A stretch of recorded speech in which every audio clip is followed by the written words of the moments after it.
Someone has hurt you, and you can't let it go. They were wrong. You were right. Anyone would be angry in your situation. The anger feels justified, even protective, like it's keeping you from being hurt again. But here's what's actually happening. This fire you're carrying is burning only you. It steals your sleep, poisons your peace, makes you tense at the mention of their name. The anger you thought was protecting you has become the cage. Tonight, you discover the key. 2,600 years ago, a teacher named Shariputra, the wisest disciple after the Buddha himself, stood before people carrying your exact burden. That day, he revealed 5 ways to transform anger immediately, not by forgiving them or pretending nothing happened, but by shifting where you place your attention right now. Each way uses one unforgettable image: finding clean cloth in a pile of garbage, clearing algae to reach pure water beneath, kneeling to drink from water pooled in an animal's footprint, a dying traveler saved by a stranger's compassion, jumping into a crystal-clear lake.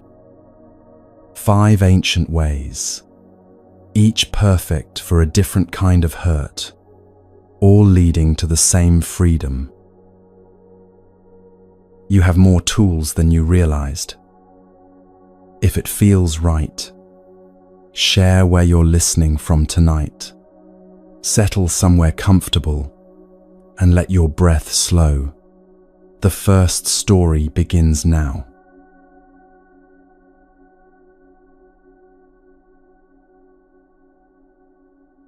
In the early morning, just as the sun rises and casts long shadows across the path, a monk is walking along the outskirts of a village, wearing only a patchwork robe. This wasn't an ornate robe made of fine cloth. It was pieced together from scraps, from fabric that others had discarded, from remnants that most people wouldn't give a second glance. This was part of his practice, you see, to rely on what the world threw away, to find value in what others considered worthless.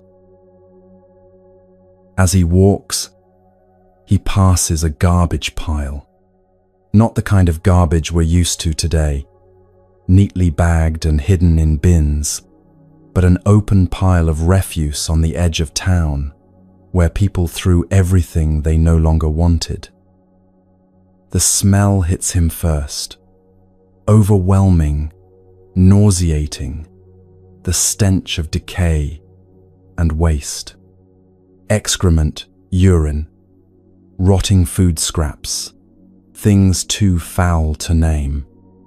Most people would hold their breath, avert their eyes, hurry past as quickly as possible.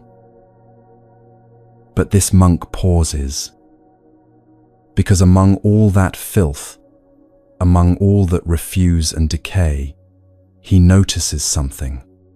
One piece of cloth, still intact, relatively clean, lying on top of the pile, but somehow untouched by the surrounding waste. The cloth isn't magnificent. It's just a simple piece of fabric, but it's whole, and it's clean enough to be useful. Now here's where the teaching begins to unfold. The monk doesn't focus on the overwhelming garbage pile. He doesn't stand there thinking about how disgusting it all is, how terrible it smells, how repulsive the sight. His attention goes entirely to that one piece of clean cloth. He steps closer, carefully, mindfully, and picks it up with one hand. He takes the other end and stretches the cloth out, examining it fully in the morning light. He checks for tears, for stains he might have missed, for any damage that would make it unusable. The cloth passes his inspection. It's genuinely clean, genuinely useful, genuinely worth taking. So he folds it carefully and takes it home with him. Later that day, he washes it thoroughly, cleaning away any trace of where it came from. Then he sews it into his patchwork robe, where it becomes part of what sustains his practice, part of what keeps him warm, part of what allows him to continue walking the path. That one piece of cloth, rescued from the garbage pile, serves him well. He didn't take the garbage home. He didn't dwell on the filth. He didn't stand there cataloguing everything that was wrong with that pile. He simply took what was useful and left the rest exactly where it was, in the garbage, not in his life, not in his robe, not carried home to contaminate what was clean. This is the teaching Shariputra gave for the first kind of person who hurts you. Someone whose behavior toward you is mostly unkind, mostly hurtful, mostly harmful, but who occasionally, perhaps rarely, says something genuinely kind or true or helpful. Their actions create pain for you. They're unreliable, dismissive, neglectful, or actively cruel in what they do. But every once in a while, they speak a kind word. They offer genuine encouragement. They give feedback that's actually helpful. They say something true that you needed to hear. The natural human response is to reject it all. Too little, too late, we say. One kind word doesn't make up for everything else. They don't really mean it. If they cared, their actions would match their words. We engage in wholesale rejection. If they're mostly bad, then everything they offer must be contaminated, must be worthless, must be refuse. And this feels like we're protecting ourselves, doesn't it? It feels like we're maintaining good boundaries, like we're not being fooled, like we're seeing clearly.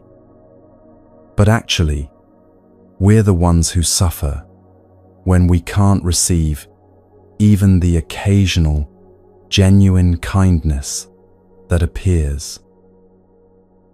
Here's what most people don't realize about this kind of rejection.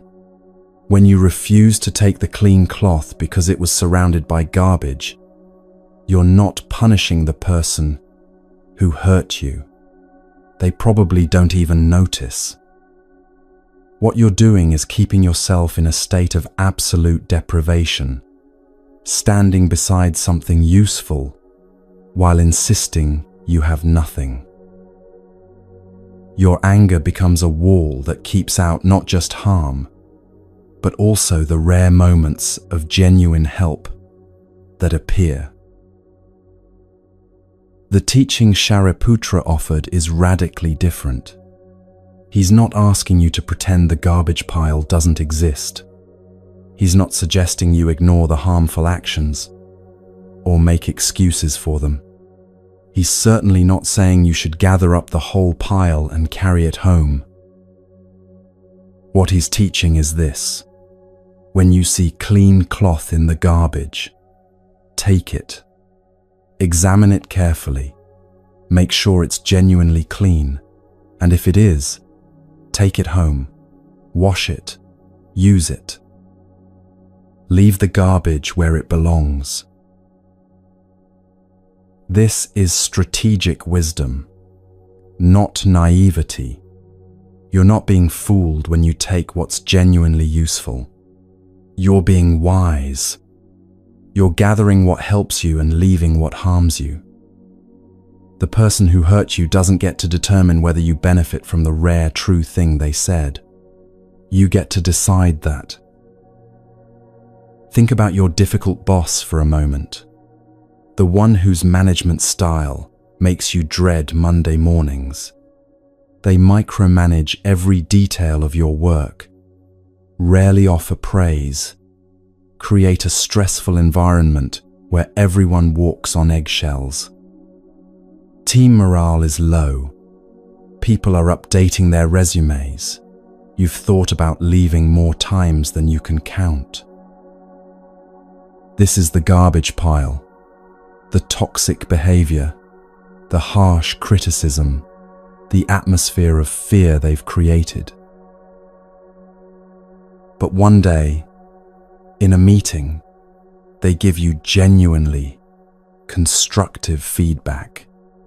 Not the usual nitpicking or vague criticism, but actual helpful insight into your work. Something specific you could implement that would genuinely improve what you're doing. Or they acknowledge something you did well in front of the whole team, and you can tell it's sincere, not manipulation.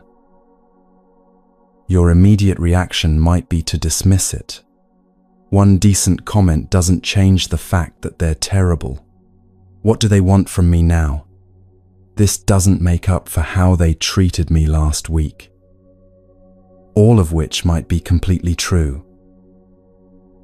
But here's the practice. Pause and examine that feedback, like the monk examined the cloth. Set aside everything else for just a moment. Look at this specific piece of feedback on its own merit. Is it actually helpful? Is it true? Could implementing it genuinely improve your work? If the answer is yes, if this is genuinely clean cloth among the garbage, then take it. Use that feedback. Let it improve your skills. This doesn't mean you're suddenly loyal to your terrible boss. It doesn't mean you're staying in the toxic job. It doesn't mean you've forgiven their pattern of harmful behavior. It just means you're taking what's useful to you and leaving the rest. When you eventually leave that job, and you might, you leave with the skills that feedback helped you develop. You've washed the cloth, sewn it into your professional capabilities, and you carry it forward into the next opportunity. The garbage pile stays behind with them, but the clean cloth comes with you. Or think about a parent whose presence in your life has been complicated. Years of emotional neglect, of not being there when you needed them, of criticism instead of support, of their own struggles, overwhelming their ability to truly see you. This is painful to carry, and the pain is real, and your feelings about it are completely valid. But occasionally, maybe rarely, they express love in their limited way. They say they're proud of you. They share a piece of wisdom from their own life that actually lands as helpful. They show up to something important when you didn't expect them to. One kind word in a sea of absence. The anger in you might immediately reject it. Where was this when I was 10 years old and needed it? Where was this pride when I was struggling in school? One appearance doesn't heal years of not showing up. And you're right, it doesn't. The practice here isn't to pretend those years of neglect didn't happen. It's not to suddenly trust them or to believe they've fundamentally changed. It's not to give them credit they haven't earned. The practice is simply this: that moment of expressed love, that one kind word, that piece of wisdom they shared. Was it real? If it was genuinely real, even if it was just one piece of clean cloth in years of garbage, you can take it. You can let that one moment of pride touch you without it obligating you to a relationship you can't sustain. You can use that piece of wisdom without pretending the wisdom was always available. Taking the clean cloth doesn't erase the garbage pile or excuse its existence. It simply means you're not leaving yourself completely empty-handed when something real appears. This matters because otherwise you build a wall so thick that even genuine care can't reach you anymore. You become so defended against their inconsistency that you can't recognize the rare consistency when it shows up. And that's not freedom. That's a different kind of prison. Or consider a friendship that's been draining you. They're unreliable. They've betrayed your confidence more than once.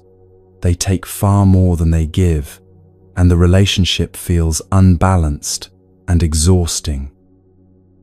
You might already be in the process of pulling back, of setting firmer boundaries, maybe even of ending the friendship entirely.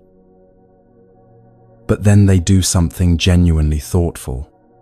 They remember a detail from months ago that mattered to you. They offer encouragement at exactly the right moment.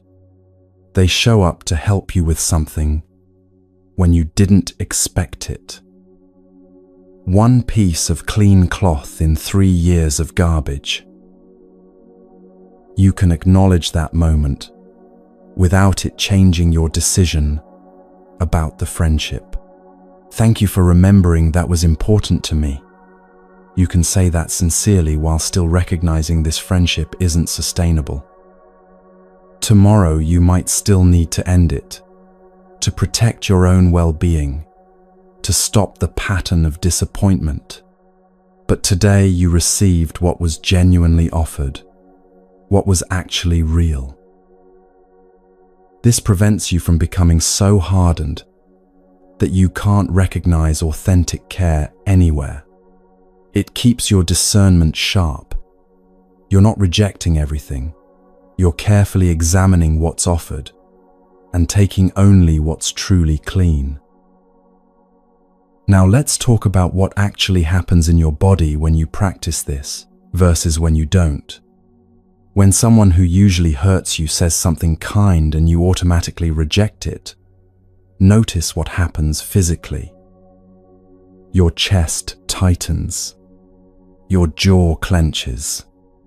Your shoulders rise up toward your ears. Your breathing becomes shallow. This is your body in defensive mode, armored against potential harm, unable to distinguish between actual garbage and clean cloth. But when you pause, examine, and consciously take what's genuinely useful, something different happens. There's a moment of softening. Your breath deepens slightly. The tightness in your chest eases just a fraction. This isn't because the person suddenly became trustworthy, or because the relationship magically healed. It's because you've exercised agency. You chose what to take and what to leave, rather than being controlled by blanket rejection or desperate acceptance.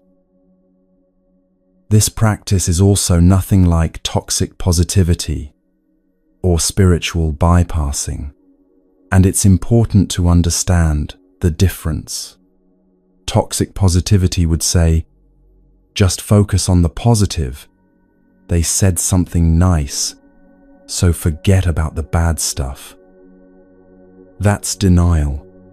That's pretending the garbage pile doesn't exist or doesn't matter. The monk in our story never pretended the garbage pile wasn't disgusting.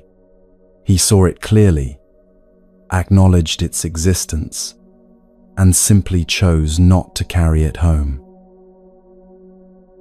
Spiritual bypassing would say, everything happens for a reason. This person's cruelty is teaching you something. Be grateful for the lesson. That's making excuses for harm. The teaching here makes no such claim. The garbage is still garbage. The harmful behavior is still harmful. You're not grateful for it. You're not learning to accept it. You're simply learning to identify and take the rare, useful thing while leaving the harm untouched. Here's another thing that happens over time with this practice. It changes how you see people in general. Not just the person who hurt you, but everyone. You start noticing that very few people are entirely garbage or entirely treasure. Most people are complicated mixtures. Your critical eye becomes more nuanced. You can appreciate someone's genuine kindness in one area while being clear-eyed about their limitations in another. This sophistication of vision is liberating because you're no longer trapped in the exhausting work of categorizing everyone as all good or all bad. So how do you actually live this practice? How do you become the monk with the wisdom to take clean cloth and leave garbage behind? Here's how it works in your daily life. First, you have to recognize the situation when it's happening. Someone whose behavior generally hurts you says something kind, and you notice your immediate defensive reaction. You feel yourself wanting to dismiss it, to reject it, to protect yourself by not letting it in. Just notice this without judgment. Name what's happening internally. They said something kind, and I want to dismiss it because of their usual unkindness. Simply naming this creates a pause, a space between stimulus and response, a moment where you can choose instead of just react. Second, examine what they actually said or offered, like the monk examining the cloth. Take it out of the context of everything else for just this moment. Separate the specific thing they said from the pile of garbage it came from. Ask yourself honestly, is this particular thing helpful, true, or kind? Not, are they generally good to me? Because we already know the answer is probably no. But is this specific piece of feedback useful? Is this particular word of encouragement genuine? Is this bit of wisdom actually true? If it's manipulative, if there are strings attached, if it's backhanded or passive-aggressive, if it's designed to control or confuse you, that's not clean cloth. That's garbage disguised as cloth, and you leave it in the pile. But if it's genuinely helpful, if it's honestly kind, if it's simply true, that's the clean cloth worth taking. Here's where people often get confused. They worry that taking the clean cloth means they're being naive or letting their guard down. But notice what the monk did. He examined the cloth thoroughly before taking it. He didn't just grab whatever was on top of the pile and assume it was fine. He checked it, tested it, made sure it was genuinely useful. you're doing the same thing. You're not blindly accepting everything they offer.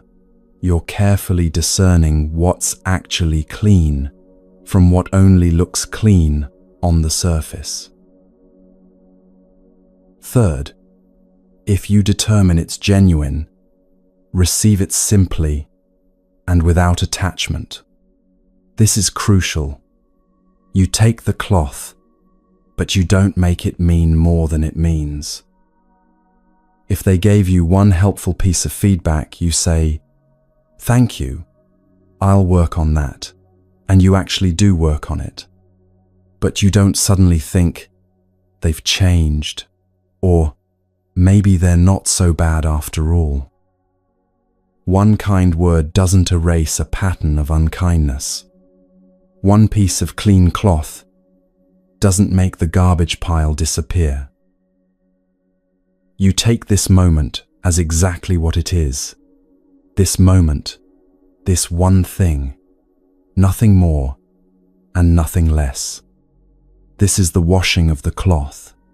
You're cleaning it of expectations, of false hope, of anything that would contaminate it. You're receiving what was genuinely offered without using it to build a fantasy that their whole nature has transformed. Fourth, you actively leave the garbage behind. This is as important as taking the cloth. The unkind actions, the pattern of harm, the overall toxicity, all of that stays with them, not in your heart. You don't pick it up and carry it home just because the cloth was in the pile. This is boundaries without bitterness. I can take your helpful feedback and still maintain firm limits on how you treat me. I can receive this kind word and still protect myself from your harmful behavior. I can acknowledge this genuine moment and still leave this relationship if it's destroying my well-being. The clean cloth doesn't obligate you to relationship with the garbage pile. It doesn't mean you owe them gratitude for their overall pattern. It doesn't mean you stay in harm's way because occasionally something good appears. It simply means you've gathered what helps you and left what harms you exactly where it belongs. Fifth, actually use what you've gathered. This is sewing the cloth into your robe. If the feedback was genuinely helpful, implement it in your work. If the word of encouragement was real, let it strengthen you for the challenges ahead. If the piece of wisdom was true, integrate it into how you understand your life. The clean cloth becomes part of your practice, part of what sustains you, part of your actual life. It's not theoretical, it's woven into the fabric of who you're becoming. And here's what's beautiful. Once you've washed it and sewn it in, you can barely tell where it came from. It's just part of your robe now, just part of your capabilities, just part of your wisdom.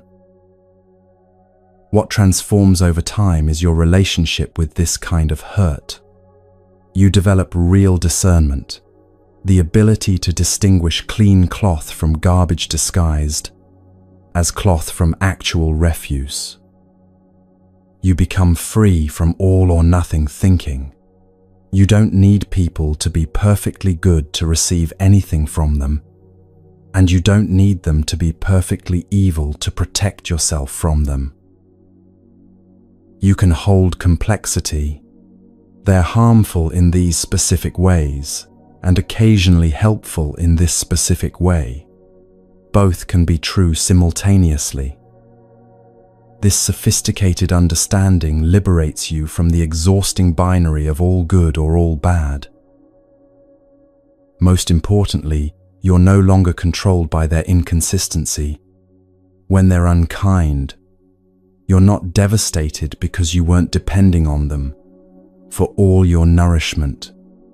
When they're occasionally kind, you're not trapped because you're only taking what's genuinely useful, not swallowing the whole pile out of desperate need. You become the wise monk, walking past garbage piles with clear eyes, not pretending they don't exist, not denying they smell terrible, not making up stories about how they're actually beautiful. Just seeing clearly what's there, taking what's genuinely useful, and leaving the rest behind without a second thought. This is freedom. The person who hurt you doesn't get to make you reject even the rare good they offer. The garbage pile doesn't get to contaminate the genuinely clean cloth. You're no longer a victim of their inconsistency. You're a discerning practitioner who knows exactly what to carry and what to leave behind. And the anger, the burning you felt at the beginning of this teaching, it transforms when you realize you have this choice. You don't have to carry the whole garbage pile to prove they were wrong. You don't have to reject everything to maintain your boundaries. You can be both protected and receptive, both wise and open, both discerning and free. The monk walked past that garbage pile and continued his journey, lighter, warmer, more equipped for the path ahead. One piece of clean cloth made his practice possible that day, and he never once thought about the garbage he left behind.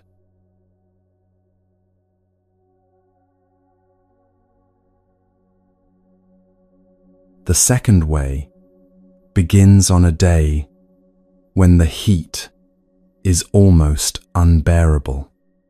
Imagine the kind of day where the sun beats down relentlessly, where heat rises from the ground in shimmering waves, where every step feels heavy and your clothes cling to your skin.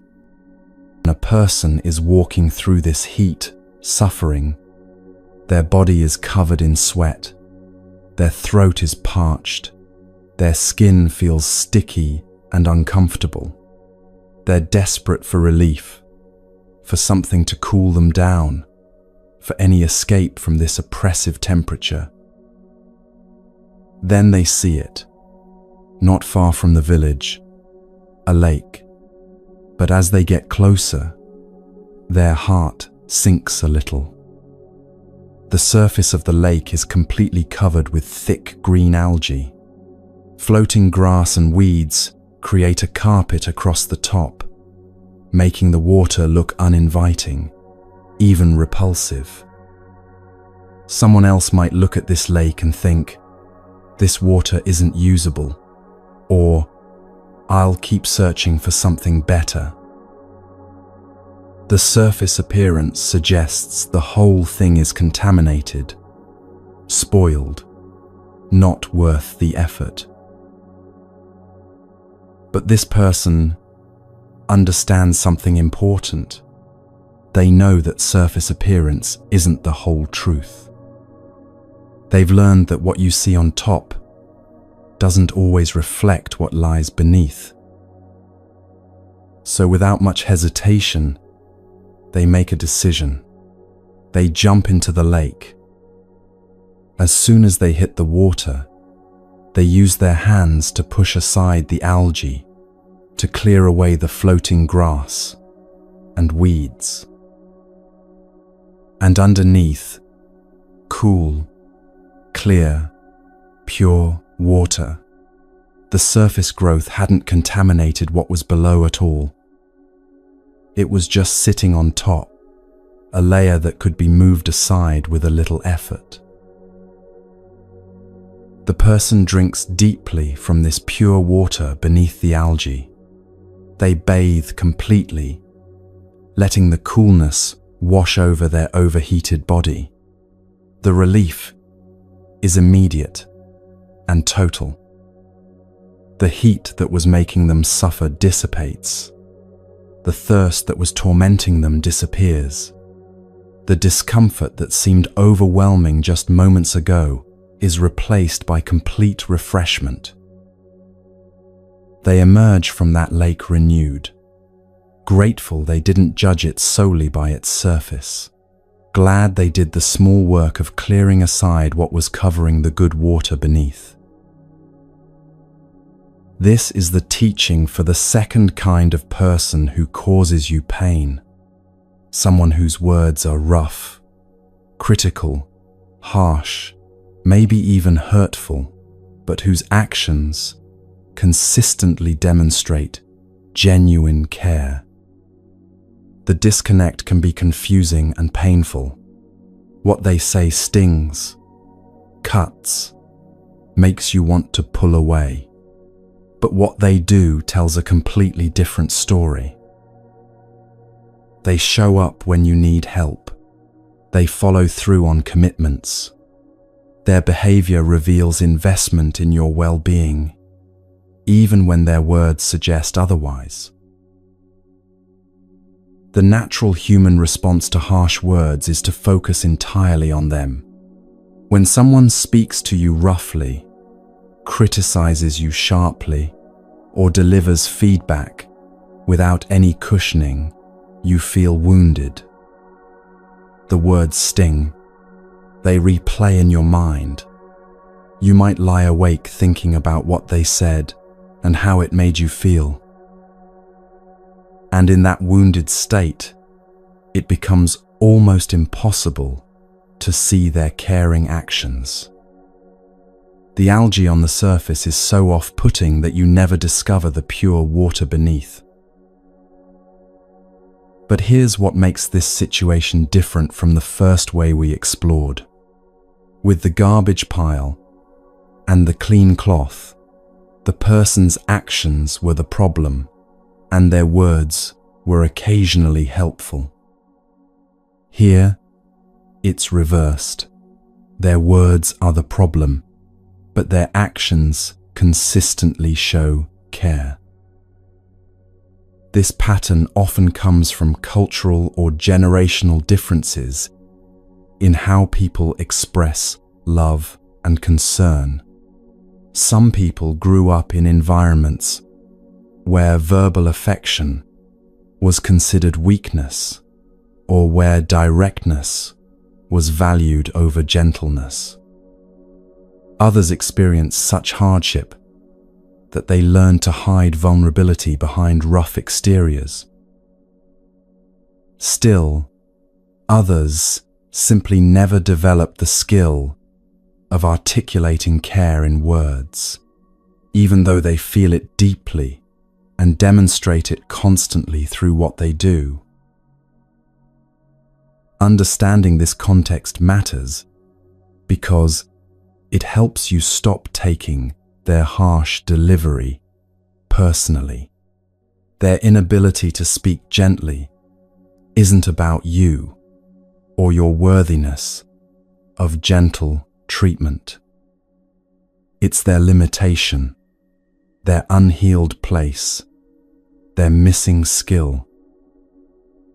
When you understand this, the algae becomes less offensive because you recognize it's just what grows on their particular lake.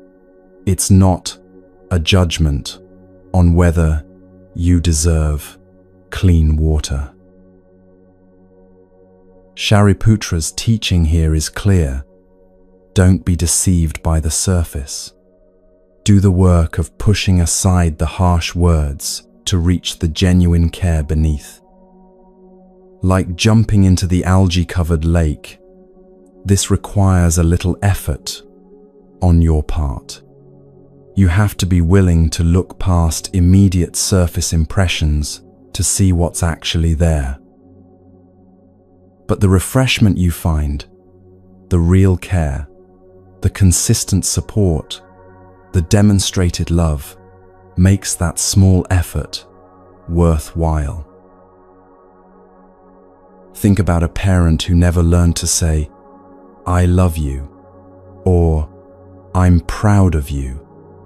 Instead, when you share your career plans, they say, "Why are you wasting time on that?" When you make a decision they don't understand, they call it stupid. When you express emotion, they tell you you're being too sensitive. These words land like blows. They hurt. They make you feel unseen, uncared for, maybe even unloved. But then look at what they actually do.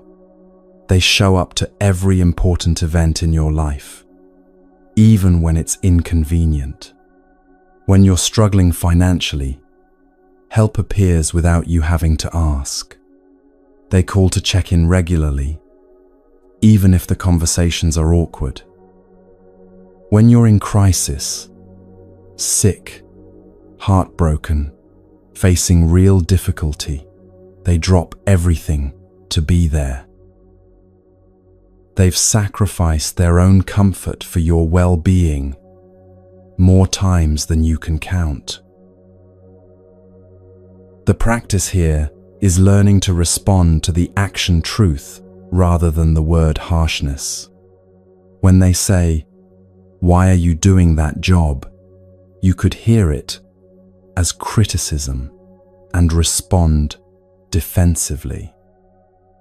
Or you could hear beneath it, they're worried about your security, your stability, your future. The delivery is terrible, yes, like thick algae covering the lake, but underneath is genuine concern, which is a form of love. So you might respond, "I know you want me to be secure. Thank you for caring about that." You're replying to what's beneath the harsh words, not to the words themselves. This doesn't mean their harsh words don't hurt. The algae is real. You're not pretending it's not there or that it's pleasant.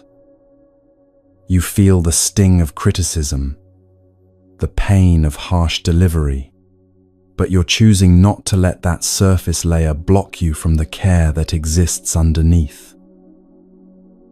You're doing the small work of clearing aside the algae to reach the pure water of their demonstrated love. Or consider a mentor or teacher whose feedback feels brutal. They tell you this work is sloppy without any softening preamble. You're not thinking clearly here, stated as blunt fact, not gentle suggestion. You can do better than this.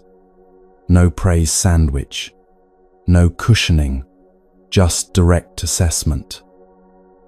Every session with them leaves you feeling raw, exposed, maybe even inadequate. But look at what they actually do. They invest hours reviewing your work when they could be doing other things.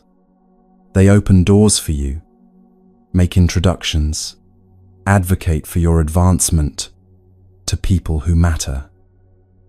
When you need guidance, they're consistently available. They give you opportunities that others don't receive. Their actions reveal that they believe in your potential and are invested in your growth, even though their words feel harsh and their delivery lacks warmth. The practice is recognizing that the criticism is harsh because they care about your excellence. If they didn't care, they wouldn't invest the time. If they didn't see your potential, they wouldn't bother with detailed feedback. The bluntness is their communication style, the algae on the lake, not a measure of their actual investment in you. You can take the feedback seriously without taking the tone personally. This work is sloppy, becomes information you use to improve, rather than a wound you carry. You've cleared aside the harsh delivery to access the genuine guidance beneath. Or think about a friend whose tongue is sharp to the point of rudeness. In front of others, they might say, "That outfit doesn't work," or "You're making a mistake," without any sugar coating. When you're venting about a problem, they interrupt with, "Stop complaining and do something." Their words can feel unsupportive, even unkind, especially when delivered publicly or at vulnerable moments. Yet watch what they do. When someone talks badly about you behind your back, this friend defends you fiercely. At 2 a.m, when you call in genuine crisis, they answer and show up. They've proven their loyalty through years of consistent presence. They tell you hard truths that no one else will say, which sometimes is exactly what you need, even if it's uncomfortable to hear. Their actions demonstrate a depth of friendship that their sharp words might make you miss if you're only listening to the surface. The practice is valuing the depth over the surface. Yes, their delivery is rough. The algae is thick on this lake.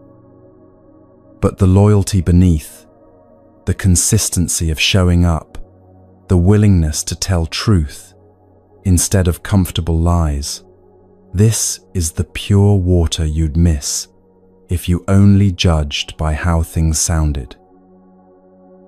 You might even say to them directly, "I know you care," even when your words are rough, which acknowledges both the algae and the water beneath, and sometimes helps them learn to express care more gently over time.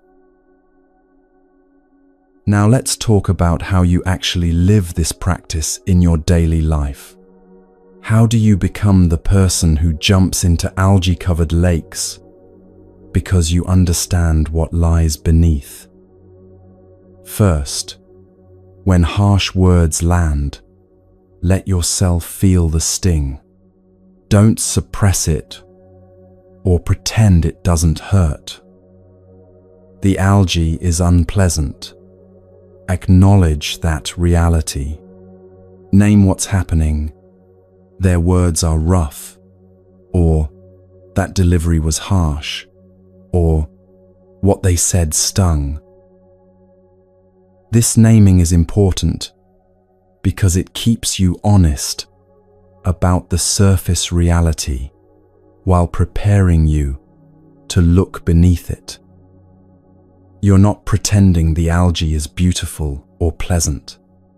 You're seeing it clearly for what it is, and then choosing to look deeper. Here's what happens in your body when you do this naming.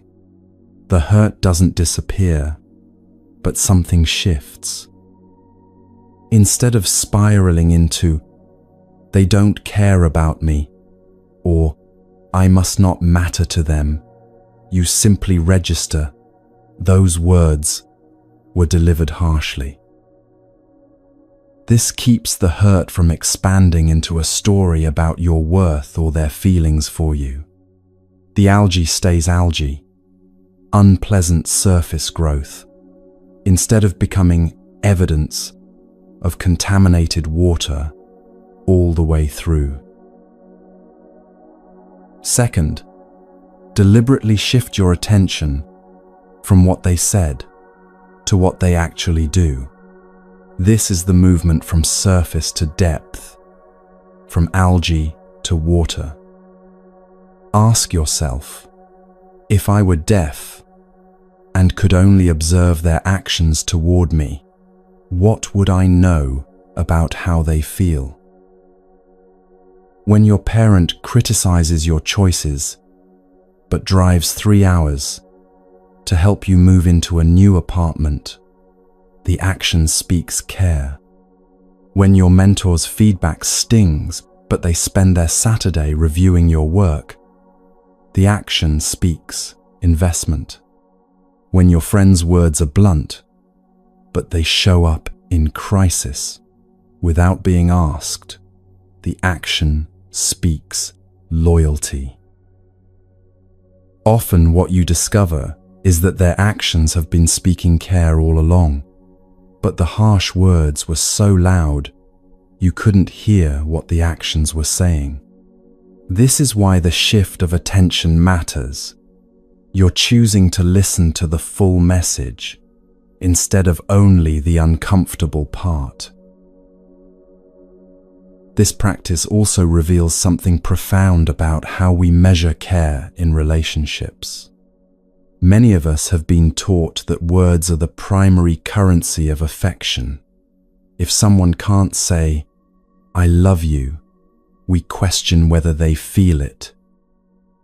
But some of the deepest care in human life is expressed entirely through presence and action. The parent who works double shifts so you can go to college might never say they're proud, but every early morning they wake up for that shift is saying it.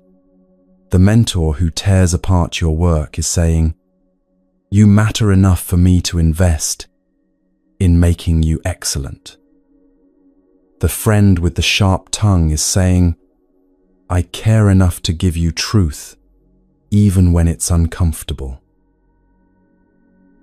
Third, practice translating the harsh words into their underlying meaning. This is the actual work of clearing aside the algae. When they say, "This is sloppy work," hear beneath it, "I know you're capable of better, and I care about your development." When they say, "That's a stupid decision," hear, "I'm afraid you'll get hurt, and I don't know how to express that fear gently." When they say, "You're too sensitive," hear, "I don't know how to handle emotions well, and your expression of feeling makes me uncomfortable." This translation isn't making excuses for them or pretending their harsh delivery is okay. The algae is still algae, and rough words still sting. But you're choosing to focus on what they're actually trying to communicate beneath their poor verbal skills. You're pushing aside the surface layer to reach what matters: the care, the concern, the investment that their actions consistently demonstrate. Fourth, respond to the depth rather than the surface. This is where the practice becomes visible in your actual interactions. When they ask harshly, "Why are you wasting time on that?" instead of defending yourself against the criticism, you might say, "I know you worry about my stability. I appreciate that you care." You're acknowledging the concern beneath the harsh question rather than arguing with the words on the surface. This response often surprises them because you're hearing what they haven't learned to say directly. Sometimes, not always, but sometimes, this depth response gradually teaches them better communication. When you respond to their underlying care, instead of their harsh delivery, they may slowly learn to express that care more directly. But even if their words never soften, you're benefiting because you're receiving the actual care that's available rather than being blocked by poor delivery. Watch how relationships transform when you consistently respond to depth instead of surface. That critical parent might still use the same rough words, but the sting lessens because you know what they really mean. Your conversations become less defensive because you're not arguing with their delivery. You're connecting with their actual message. The relationship becomes less exhausting because you're not constantly wounded by how they talk when you can see clearly how they care. Fifth, you can set boundaries on the words while still receiving the actions. This is sophisticated practice. You're not choosing between accepting everything or rejecting everything. You can say, "I hear that you care about me, and I also need you to speak to me more gently." Both things can be true, and both can be honored. You're essentially saying, "I'm grateful for the pure water beneath the algae, and I'm also asking if we can work on clearing some of this algae together." Sometimes they can meet you there, learning gradually to match their words to their actions. Sometimes they can't or won't, and you have to keep doing the work of clearing algae yourself if you want to access the care beneath. Either way, you've been honest about both the surface problem and the depth reality. What's important to understand is that this practice doesn't make you a doormat for verbal abuse. There's a difference between harsh delivery that comes from poor communication skills and deliberate cruelty designed to harm. The person whose words are rough, but whose actions consistently show care, is like the algae-covered lake, unpleasant surface, pure water beneath. But someone whose harsh words are meant to control, manipulate, or wound you, and whose actions don't demonstrate genuine care, that's different entirely. That's not algae on pure water. That's contamination all the way through. The practice is learning to tell the difference. Here's how you tell the difference. Look at the pattern of their actions over time, not just isolated moments. Do they consistently show up for you? Do they follow through on what matters? Do their behaviors demonstrate investment, even when their words are harsh? If yes, that's algae on pure water, worth the work of clearing aside. But if their actions are as harmful as their words, if they're unreliable and unkind in both word and deed, then you're looking at a different situation that requires different wisdom. Pay attention also to whether the harsh words escalate or remain consistent. Algae on a lake doesn't grow thicker each time you visit. It's just there, a surface, reality you learn to work with.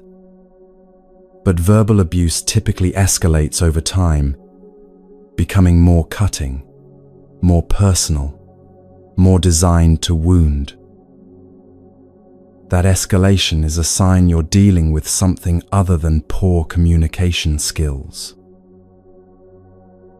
The transformation that happens when you practice this way is profound. You become less wounded by delivery when you can see caring actions clearly.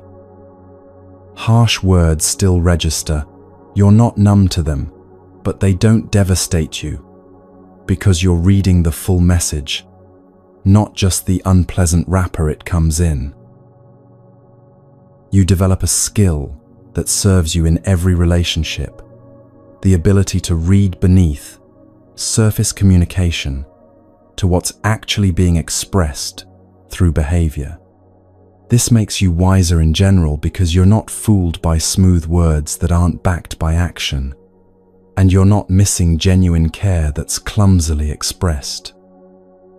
You become someone who can discern depth from surface across all areas of life.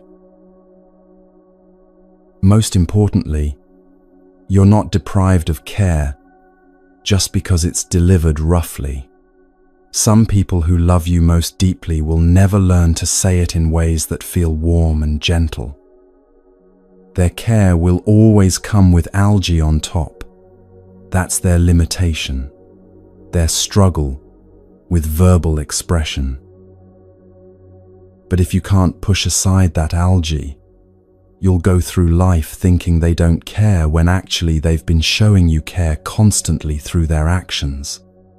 You'll die of thirst standing next to a lake full of pure water, simply because the surface didn't look inviting. This practice liberates you from that particular suffering. You learn to jump into algae-covered lakes with confidence because you know what lies beneath. You learn to hear, "Why are you doing that?" and know it often means, "I love you and worry about you." You learn to receive, "This work is sloppy," as, "I believe in your potential to do better." You learn to recognize "Stop complaining" from a loyal friend as, "I care enough to tell you truth instead of comfortable lies." And something else happens too. Your own communication often improves. When you've learned to translate harsh words into underlying care, you become more conscious of your own delivery. You start noticing when you're putting algae on your own expressions of care, when your worry comes out as criticism or your fear as harshness. And you can choose to express the care more directly, to let your words match your actions, to clear your own algae so others don't have to work so hard to receive what you're actually offering. The person in the story emerged from that algae-covered lake completely refreshed. They weren't angry at the algae for existing or resentful that they had to clear it aside. They were just grateful for the pure water they found beneath, glad they didn't walk away based on surface appearance alone. They learned something valuable that day, that some of life's best refreshment comes from sources that don't look immediately appealing, and that a little effort to look beneath the surface is almost always worth it. You can become this person. When someone's words are harsh but their actions show care, you can learn to clear aside the algae and drink from the pure water beneath. Your relationship with them transforms from one of constant hurt at their delivery to one of deep appreciation for their demonstrated care. And you walk through life less wounded by surface roughness, more able to recognize and receive care in all its varied forms, more free from the prison of needing perfect delivery to recognize genuine love. The algae is still there. You're not pretending it's pleasant, but you've learned that it doesn't determine what lies beneath, and you've developed the wisdom to reach the refreshment that matters.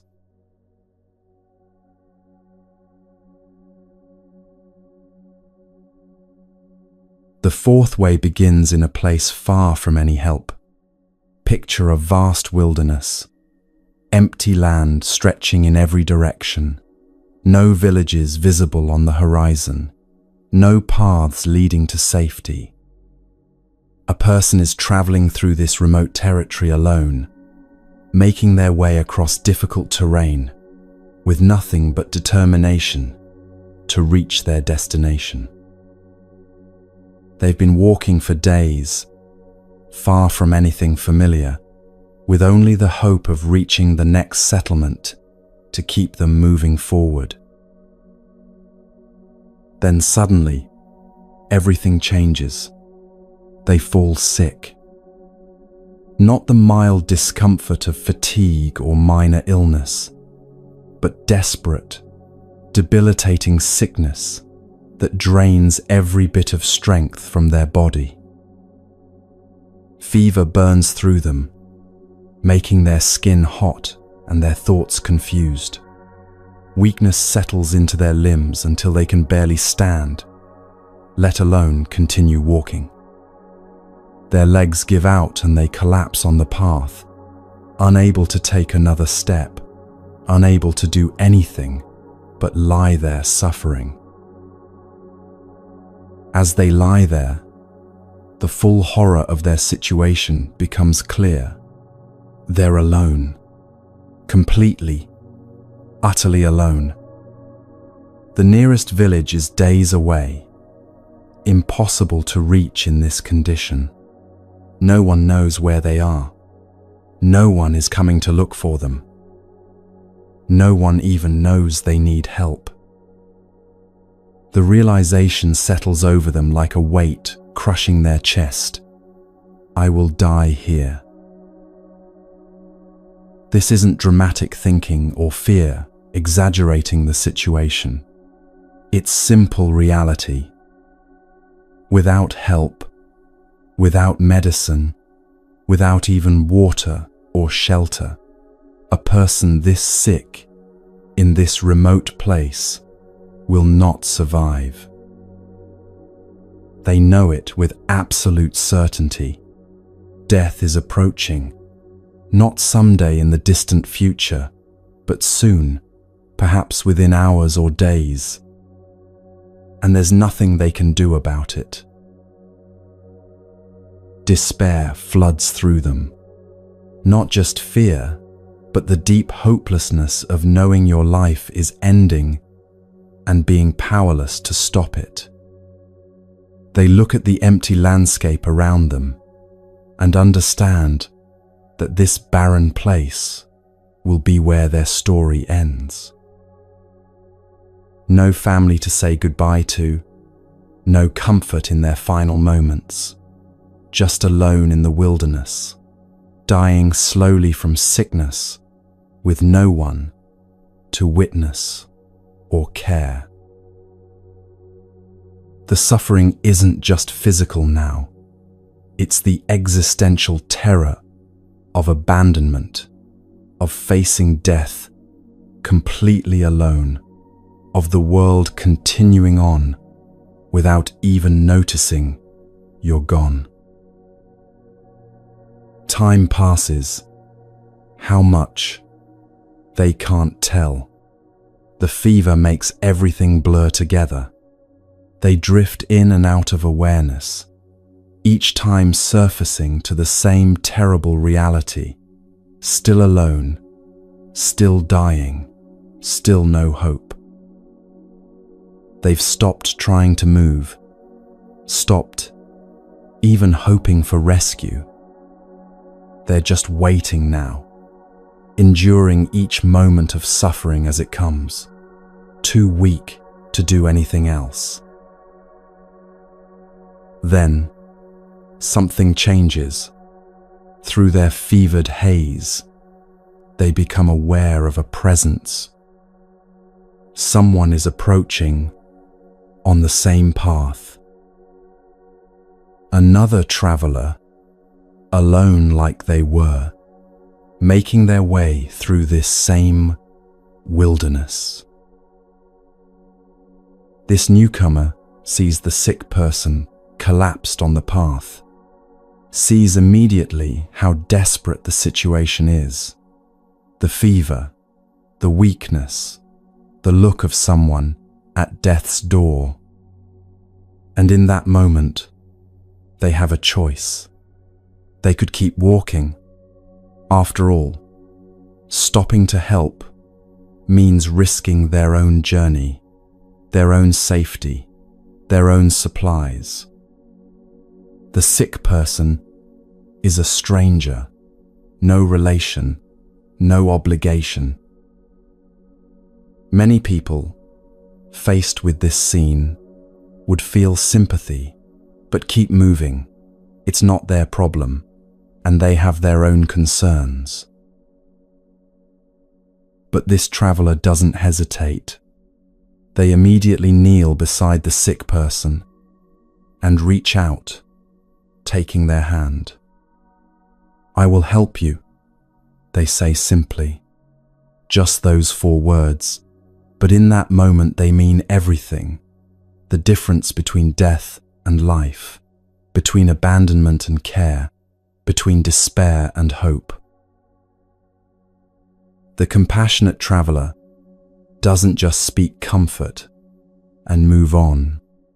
They act. They help the sick person to their feet, supporting their full weight since they can barely stand. Step by slow step, they guide them toward the nearest village. It takes hours, maybe a full day. Progress painfully slow with someone so weak. But the helper never wavers, never complains about the burden, never suggests leaving the sick person to manage alone. When they finally reach the village, the compassionate traveler doesn't consider their duty done. They find shelter for the sick person, a place to rest safely. They obtain medicine, whatever remedies the village healers recommend. They bring food, though the sick person can barely eat. They bring water for the fever. They provide everything needed for recovery, care, attention, resources, time. They stay through the worst of the illness, through the nights when fever rages, and the days when weakness makes even sitting up impossible. They tend to needs that are undignified and difficult. They offer presence when the sick person is delirious and frightened. They give of themselves completely to a stranger, asking nothing in return, simply because another human being was suffering and they could help. Because of this compassion, the sick person survives. Their life is saved by someone who had no obligation to save it, who gained nothing from the effort, who simply saw suffering and responded with immediate care. Days or weeks later, when the sick person has recovered enough to continue their journey, they understand with perfect clarity, without this compassionate stranger, they would have died alone in that wilderness. Every breath they take from that moment forward exists because someone chose compassion over convenience. Now here's where Shariputra's teaching becomes radical, almost shocking in what it asks. He says, "This is how you must see people who have been entirely unkind to you, not as the compassionate helper in this story, but as the sick traveler dying alone in the wilderness. The person who hurt you, who showed no kindness, who seemed entirely cruel, you must see them as desperately sick, dying from their own cruelty, needing help they don't even know to ask for." This is the hardest teaching of all 5 ways. The first 3 ways asked you to take clean cloth from garbage, to clear algae from water, to honor tiny kindness. Those are challenging, but at least there's something good to work with, some kindness, however small, to acknowledge. But this fourth way addresses the person who seems to have no kindness at all, someone whose actions, words, and heart all appear entirely cruel. These are the people who caused you deep harm without any apparent remorse, the ones who hurt you deliberately and showed no regret, the ones who, when confronted, denied or minimized, or even seemed to enjoy your pain. The seemingly unforgivable people whose cruelty felt intentional, whose harm felt personal, whose lack of conscience felt like proof of something fundamentally broken or evil in them. Everything in you might rebel against seeing them with compassion. They don't deserve compassion. Look what they did to me. This is asking too much. Why should I care about their suffering when they caused mine? Seeing them as sick feels like excusing what they did, like saying it wasn't their fault. The resistance is not only understandable, it feels morally right. Surely some people have forfeited the right to compassion through their choices. But here's what the teaching actually asks, and why. Shariputra isn't asking you to see cruel people with compassion because they deserve it. He's not asking you to excuse their behavior or pretend the harm wasn't real or severe. He's asking you to see their cruelty as their sickness, their suffering, their prison, their hell, because holding them in your mind as pure demons destroys your peace, not theirs. Think about what happens inside you when you hold absolute hatred for someone. You create an image of them in your mind as completely evil, as a monster without humanity, as someone deserving only punishment and suffering. This demon you've created haunts you. It appears in your thoughts when you're trying to work, in your dreams when you're trying to sleep, in your body as tension and anger when their name comes up. The demon grows larger than the actual person ever was, consuming your mental and emotional energy, stealing your peace years after you've physically separated from them. The irony is painful when you see it clearly. They may have moved on with their life completely, barely thinking about you or what they did. Meanwhile, you're carrying a demon-sized version of them in your mind that torments you daily. Your hatred of them hurts you infinitely more than it will ever hurt them. But the reality is that people capable of genuine cruelty are not free, happy, or at peace. They're sick. Their sickness manifests as the inability to feel appropriate remorse, the compulsion to harm others, the destruction of their own capacity for genuine connection. They live in a prison of their own making, unable to experience the deep satisfactions that make life meaningful, real intimacy, trusted friendships, inner peace, the clean conscience that allows restful sleep. Imagine actually living inside their skin, inside their mind, inside their experience. Always suspicious because you can't trust anyone, having destroyed trust too many times. Never vulnerable because vulnerability was beaten or shamed out of you long ago. Never at peace, because there's always a need to control, to dominate, to defend against perceived threats. Always empty inside, trying desperately to fill that emptiness with power over others, with control, with the momentary satisfaction of making someone else feel small, but it never works. The emptiness remains, demanding more cruelty to feed it. This is not an enviable existence. This is not freedom or power or satisfaction. This is a hell realm of their own construction, and they're trapped in it.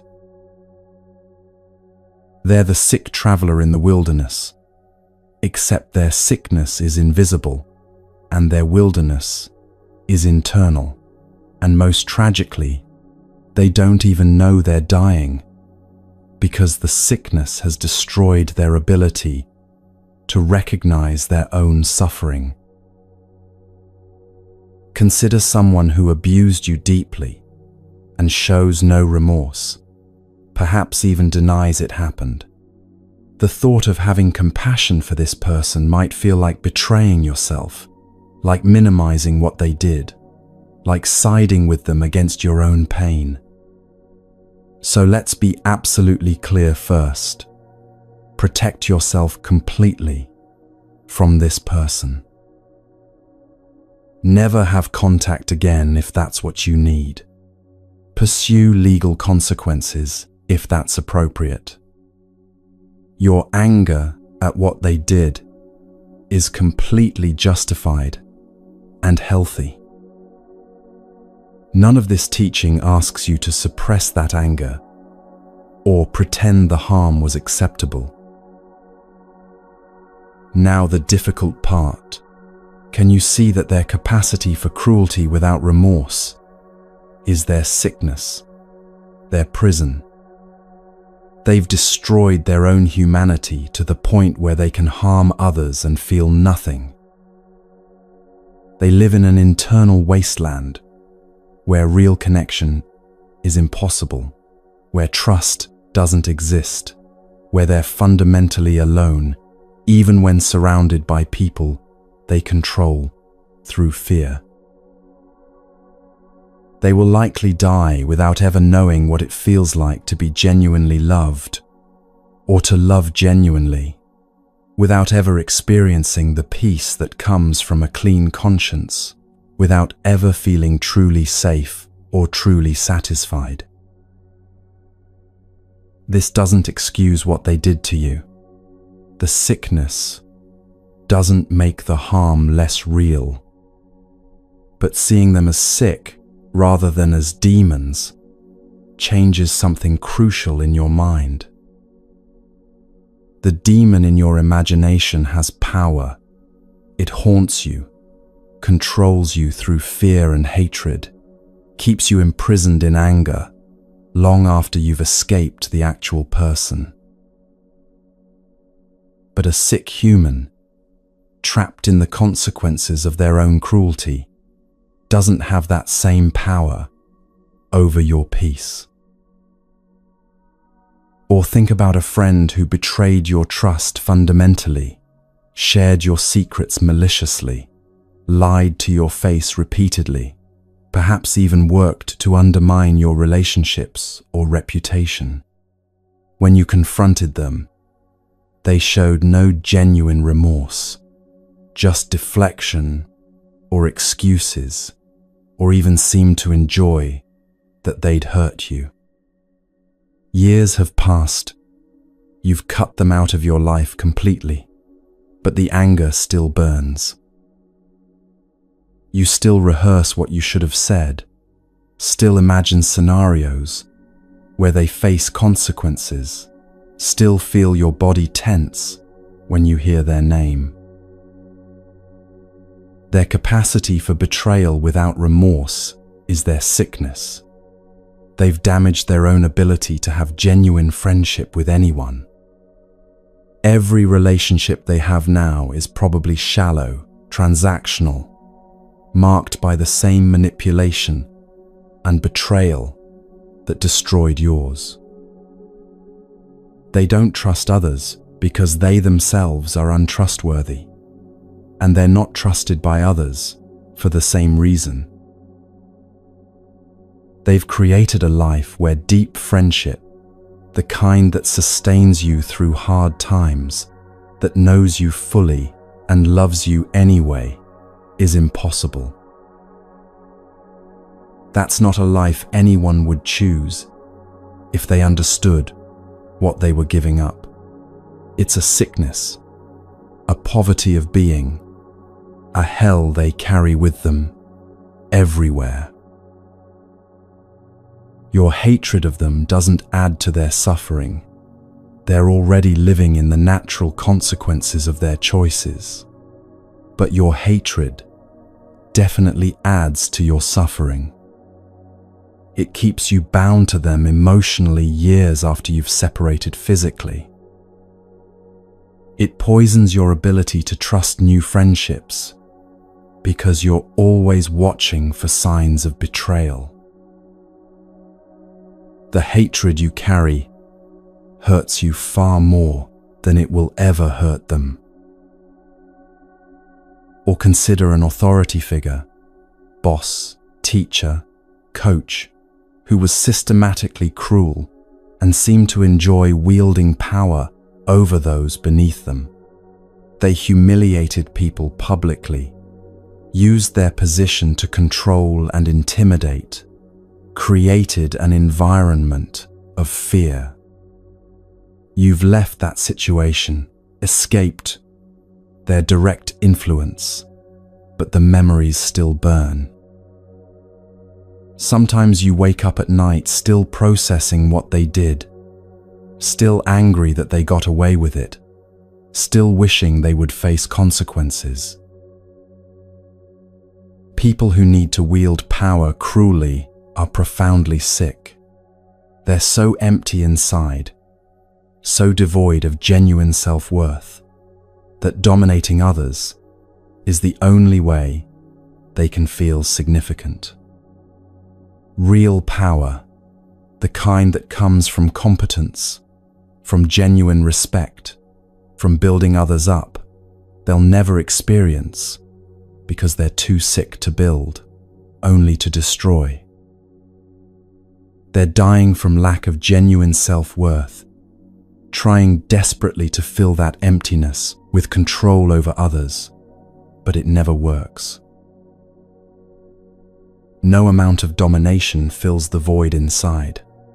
They remain empty, remain sick, remain trapped in the need to keep dominating, to feel alive. The tragedy is that their sickness perpetuates itself. Each act of cruelty further destroys their capacity for genuine connection, which makes them feel more empty, which drives more cruelty. They're caught in a downward spiral, and most will never escape it because the sickness itself prevents them from recognizing they need help. Like the sick traveler in the wilderness, they're dying, but unlike that traveler, they can't even cry out for help because the illness has convinced them they're fine. So how do you actually practice this? The hardest of the 5 ways. First, don't skip past feeling the full weight of the harm they caused. This is crucial. They hurt you deeply, and that pain is real and valid and deserves to be felt fully. Let yourself be angry. Let yourself feel betrayed. Let yourself grieve what their cruelty cost you. The time, the trust, the innocence, the peace you had before they harmed you. Some days you'll need to be in that anger completely, and that's okay. Healing isn't linear. There's no timeline for when you should be over it. This teaching isn't asking you to bypass your pain or to rush to compassion before you've honored your own suffering. Take all the time you need here. The sick traveler teaching will still be available when you're ready for it.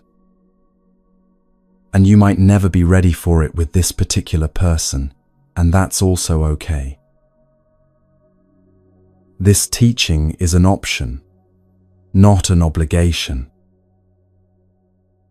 In fact, some spiritual teachers would say you need to feel your anger fully before you can truly release it.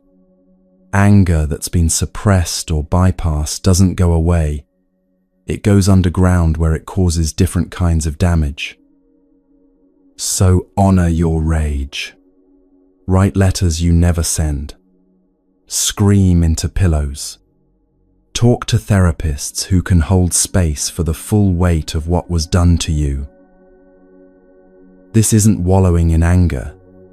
It's allowing appropriate emotional processing of real harm.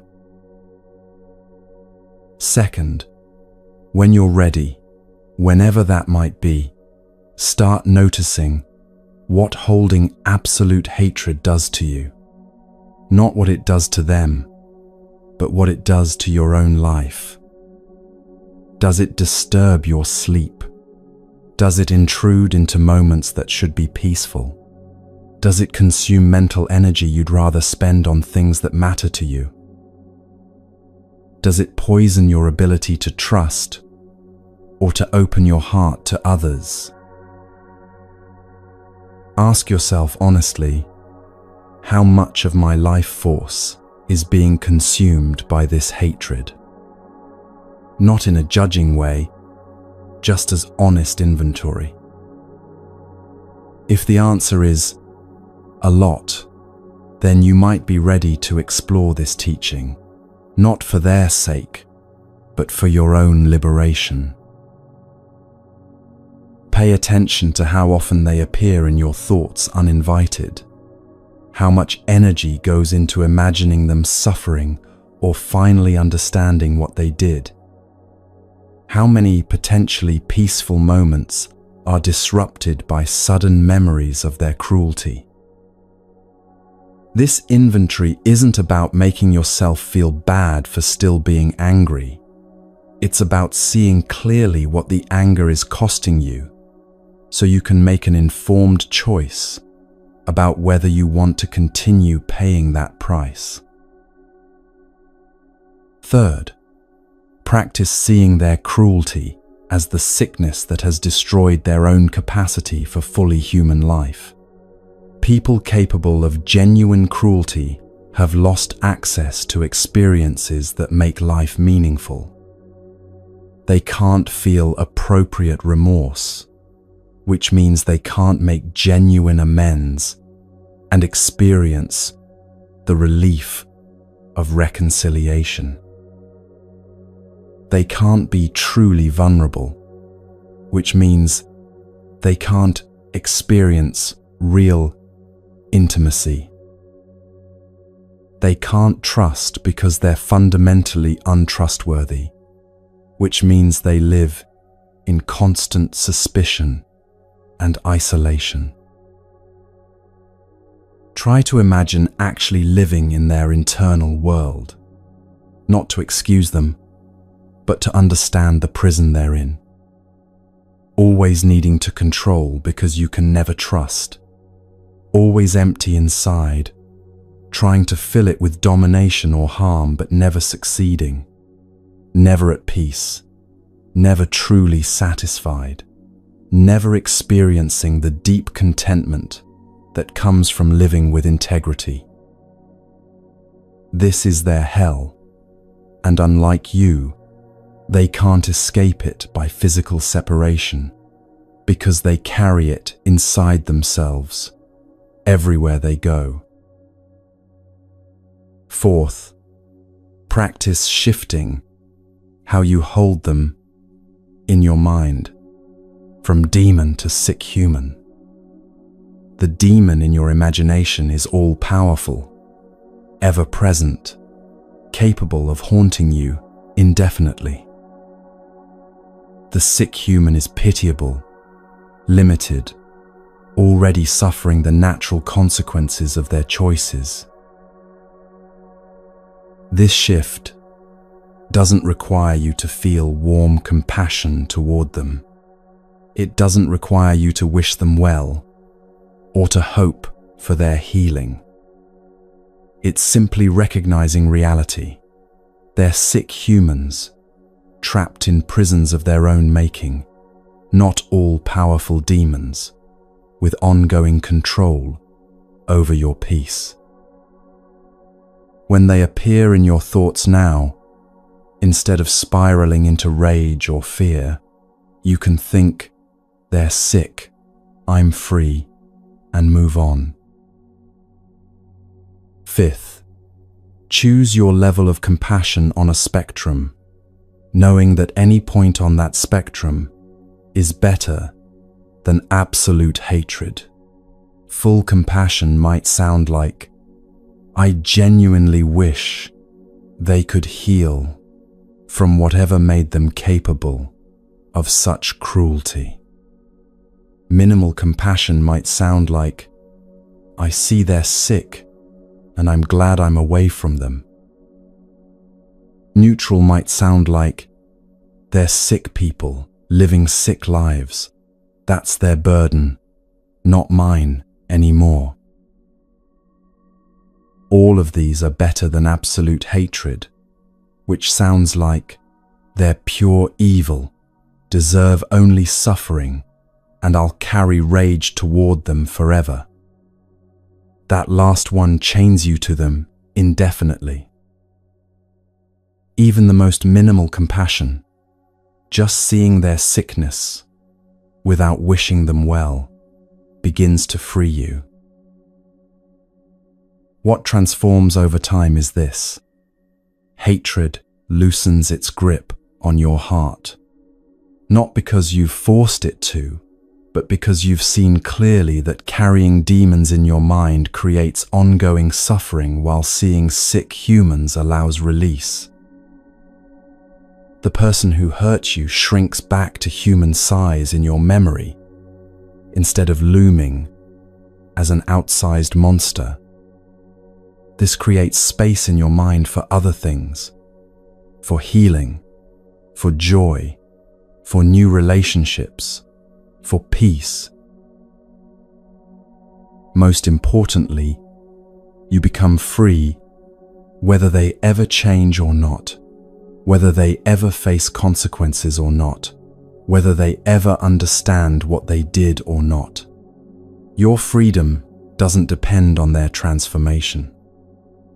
It depends only on your willingness to stop carrying them as demons in your heart, and to see them instead as sick travelers dying in the wilderness of their own cruelty.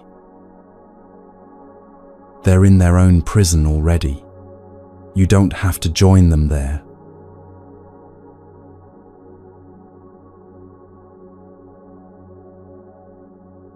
The fifth way begins on another hot day, the kind that makes you desperate for relief.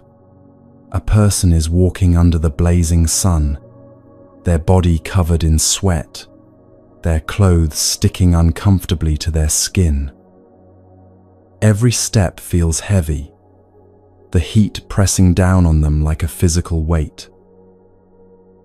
Their throat is dry, their skin flushed and burning, and all they can think about is finding water, finding shade, finding anything that might offer escape from this relentless temperature. As they approach the village, something catches their eye. Not far ahead, a lake. But this isn't like the algae-covered lake from the second way. This lake is different. Immediately, obviously, different. Even from a distance, they can see how beautiful it is. They move closer, drawn by what they're seeing. The water is perfectly clear, so clear you can see straight through to the bottom. See every stone on the lake bed. See how the light plays through the water. There's a quality to it that suggests sweetness Not just drinkable, but genuinely refreshing. The kind of pure water that tastes better than anything you could imagine.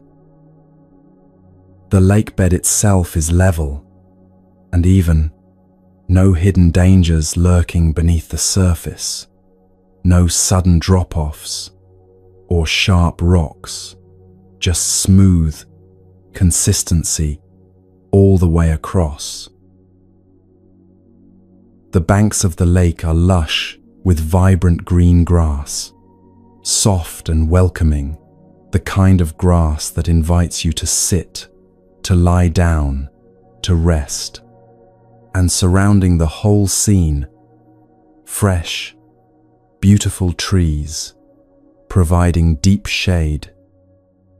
Their leaves rustle gently in whatever breeze exists, creating dappled patterns of light and shadow on the water's surface. The entire setting is perfect, like it was designed specifically for this moment, for this person, for this need. There's nothing to fix here, nothing to work around, nothing to clear away or examine carefully or approach with caution. This lake is exactly what it appears to be: pure, clear, refreshing, safe, inviting. Everything about it says, come, rest, be refreshed. And the person doesn't hesitate. This is important. There's no calculation, no suspicion, no holding back. They simply remove their clothes, because there's nothing to hide from this purity, nothing to protect themselves from in this clear water. They don't test it first with a toe, or wonder if it's really as good as it looks. They trust what they're seeing because what they're seeing is trustworthy. And they jump in completely. The moment they hit the water, everything changes. Immediate relief, complete comfort. The coolness surrounds their overheated body, washing away the suffering of the heat in an instant. They drink deeply, and the water is as sweet as it looked, pure and satisfying in a way that goes beyond just quenching thirst. They bathe completely, letting the water touch every part of their body, holding nothing back from this refreshment. The suffering they were experiencing, the heat, the exhaustion, the desperate discomfort, all of it disappears. Not gradually, not with effort, but immediately upon entering the water. This is what complete kindness offers. Total refreshment, when you're willing to receive it fully. They emerge from the lake renewed, restored, grateful they didn't stand at the edge, calculating whether they deserve to enter, or worrying about what it might cost them. This is Shariputra's teaching for the fifth kind of person in your life. Someone who is thoroughly kind to you in every possible way, in their body, in their speech, in their mind. Their actions consistently demonstrate care. Their words build you up, encourage you, speak truth with gentleness. And their heart toward you is genuinely pure, wanting your well-being with no hidden agenda, no strings attached, no ulterior motives. This is the beautiful clear lake, kindness that's obvious, consistent, trustworthy, and completely available to you. You might think, well, Of course, I'd receive that kind of kindness. This teaching seems obvious. Who wouldn't jump into a clear, beautiful lake? But the Buddha warns through Shariputra, even here, standing beside perfect refreshment, we find ways to create suffering for ourselves. Even when someone is entirely kind to us, we create barriers that keep us from fully receiving what they're offering. This is perhaps the most surprising teaching of the 5 ways. We expect to struggle with people who hurt us, but we don't expect to struggle with people who love us well. Yet this struggle is real and common and costs us dearly in missed connection, refused support, and rejected love. Watch how this happens in your own life. Someone is consistently good to you. They show up, they care, they're reliable and kind in every way you can measure. The lake is right there, clear and inviting. But instead of jumping in, you find reasons to stand at the edge. Unworthiness whispers, I don't deserve this kind of love. They're too good for me. If they really knew me, all my flaws and failures, they wouldn't be so kind. You're standing at a beautiful lake thinking you're too dirty to enter the pure water, when actually the water is there specifically to refresh you as you are. Suspicion creeps in. What do they want from me? No one is this kind without an agenda. They must want something eventually. This is too good to be true. You're looking at clear water and imagining hidden dangers that don't exist, searching for algae that isn't there, convinced that purity, this obvious, must be hiding something sinister beneath. Comparison wounds you. They're so much better than me. Their kindness highlights my inadequacy. I can never be as good, as generous, as emotionally healthy as they are. You're standing beside a lake that would refresh you completely, but instead of entering, you're measuring the distance between the clear water and your dusty self, and feeling bad about the contrast. Jealousy poisons the gift. Why are they so happy all the time? It's not fair that they have their life together when I'm still struggling. I resent that they seem so at peace. The lake is beautiful, and you're angry at it for being beautiful instead of grateful that it's available to you. Fear of debt holds you back. If I accept this kindness, I'll owe them something I can't repay. I'll be forever indebted. I can't match their generosity, so I shouldn't accept it. You're refusing refreshment because you're calculating costs that don't exist, keeping score in a game they're not playing.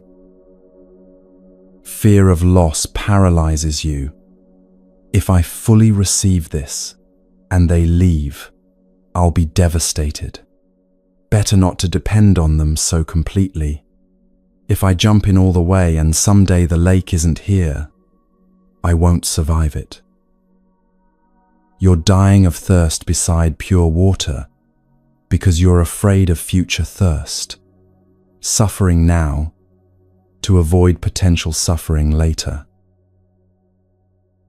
Each of these barriers is real in your mind, real in how it stops you from receiving, but none of them change the fact that the lake is there, clear and pure, offering complete refreshment if you're willing to jump in.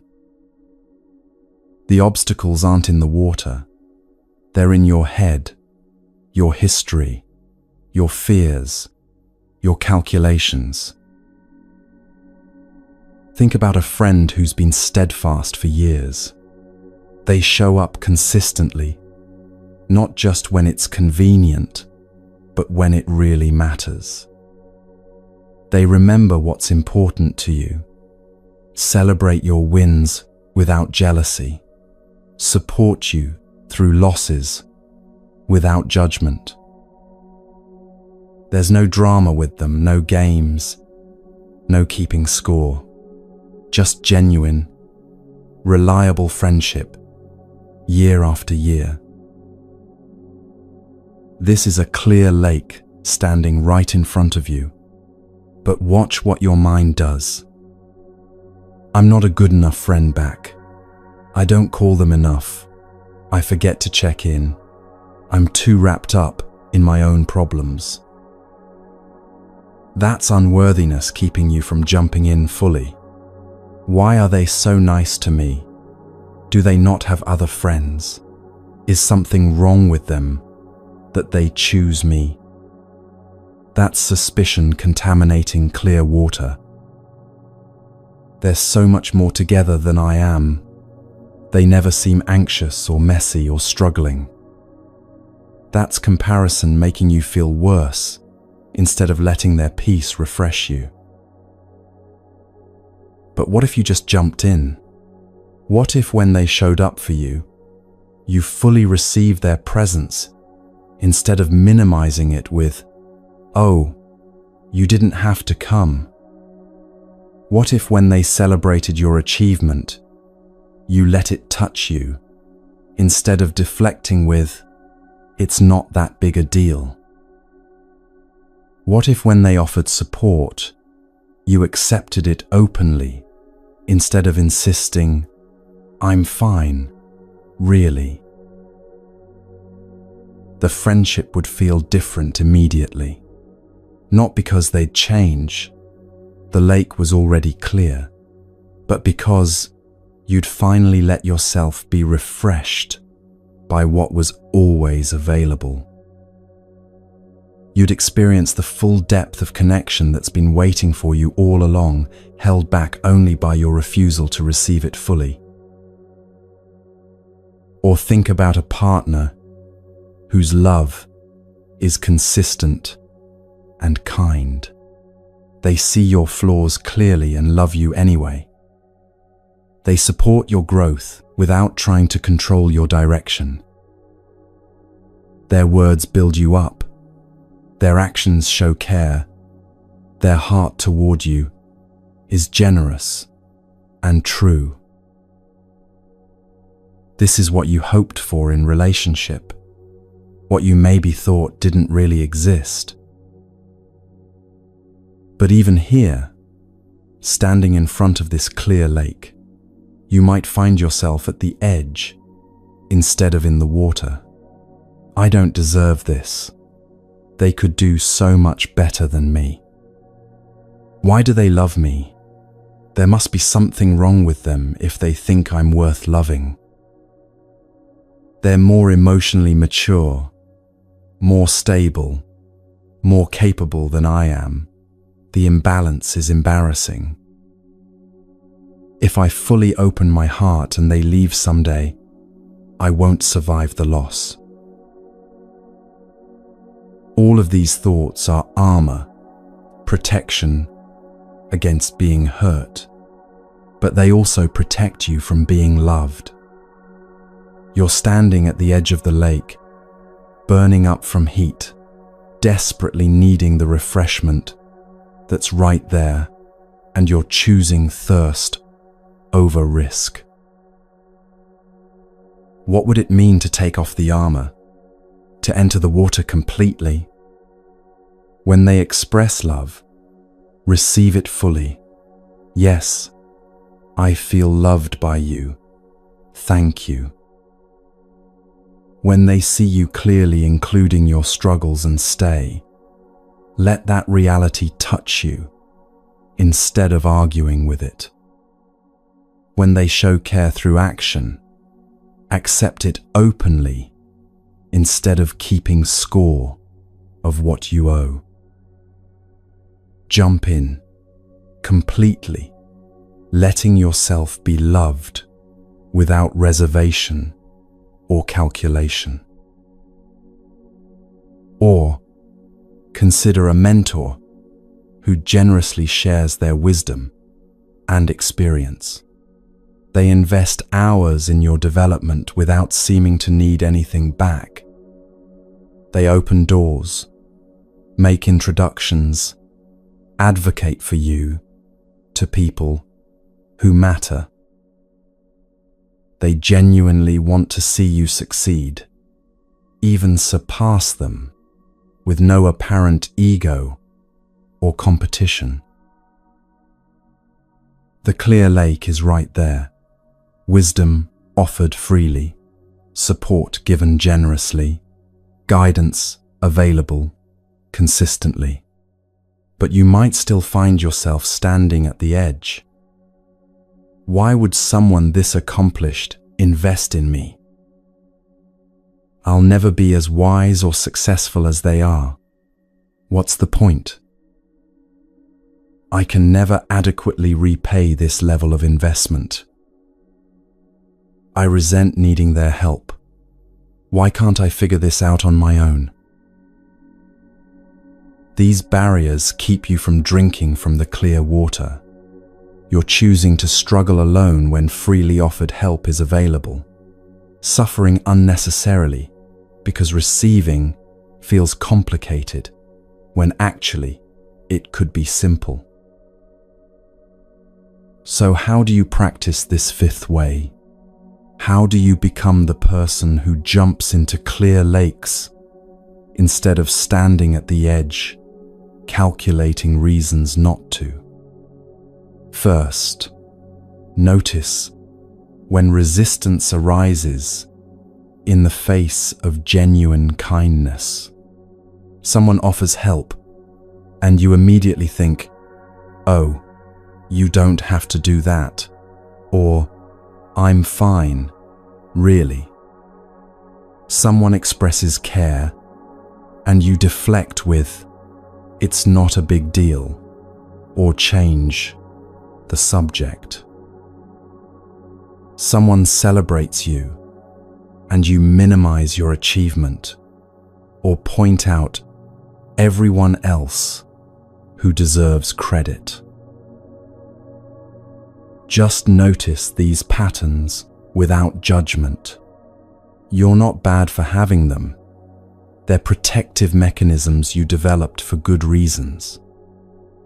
But they're also keeping you safe from joy, from love, from the very things you actually want and need. Name what's happening. I'm standing at the clear lake, finding reasons not to jump in. This awareness alone begins to create space between the offer of kindness and your automatic deflection of it. You start seeing the pattern and recognizing you have a choice. You can keep the armor on, or you can take it off. The naming makes the unconscious conscious, and what's conscious can be changed. Second, examine what you're actually protecting yourself from. What's the fear beneath the resistance? If I fully receive this love and they leave, I'll be shattered. That's fear of future loss controlling your present experience. If I accept this help, I'll owe them something I can't repay. That's fear of debt that probably doesn't actually exist. If I let them know me fully and they reject me, I won't recover. That's fear based on past hurt, projected onto present relationship. These fears make sense given your history. Maybe you've been hurt before by people you trusted. Maybe you've been in relationships where kindness came with strings attached. Maybe you grew up learning that receiving meant owing, that dependence was dangerous, that vulnerability led to pain. But here's the question: is this person offering this kindness right now actually threatening? Or are you responding to old fears rather than present reality? Is the lake in front of you actually dangerous? Or are you remembering different water from a different time? This discernment matters because past pain, while real, doesn't have to dictate present choices. Third, test the water. Is it genuinely clear? Not all kindness is pure, and it's wise to check.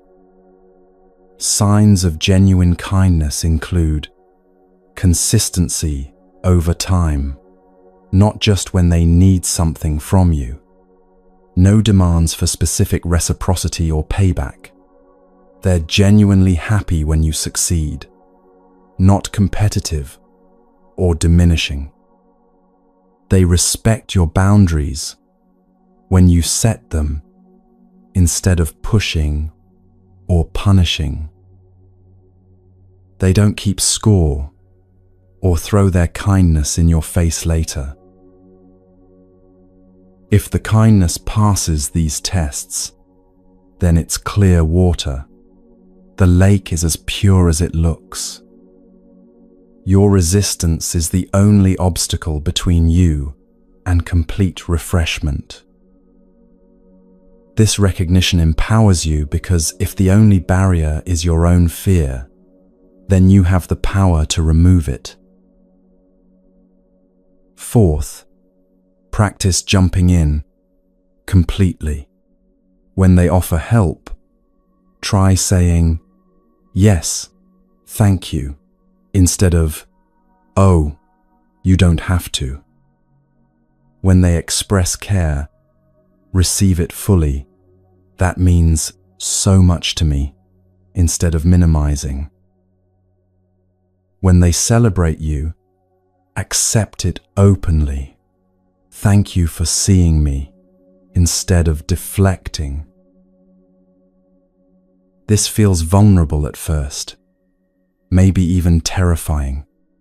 You're taking off the armor, entering the water without protection. But notice what actually happens when you do this. Most of the time, the feared consequences don't materialize. Instead, you feel the immediate relief of being fully received, fully seen, fully supported. You taste how sweet the water actually is when you stop standing at the edge imagining dangers. Start small if you need to. You don't have to jump into the deepest part of the lake on your first attempt. Maybe you start by simply not deflecting the next compliment they give you. Just say, "Thank you," and let it land. Notice that nothing bad happens when you receive it. Build from there. Each time you receive instead of deflect, you're wading a little deeper into the water, discovering it's safe, discovering it refreshes you. Fifth, be in the water without trying to grasp it. This is subtle but important.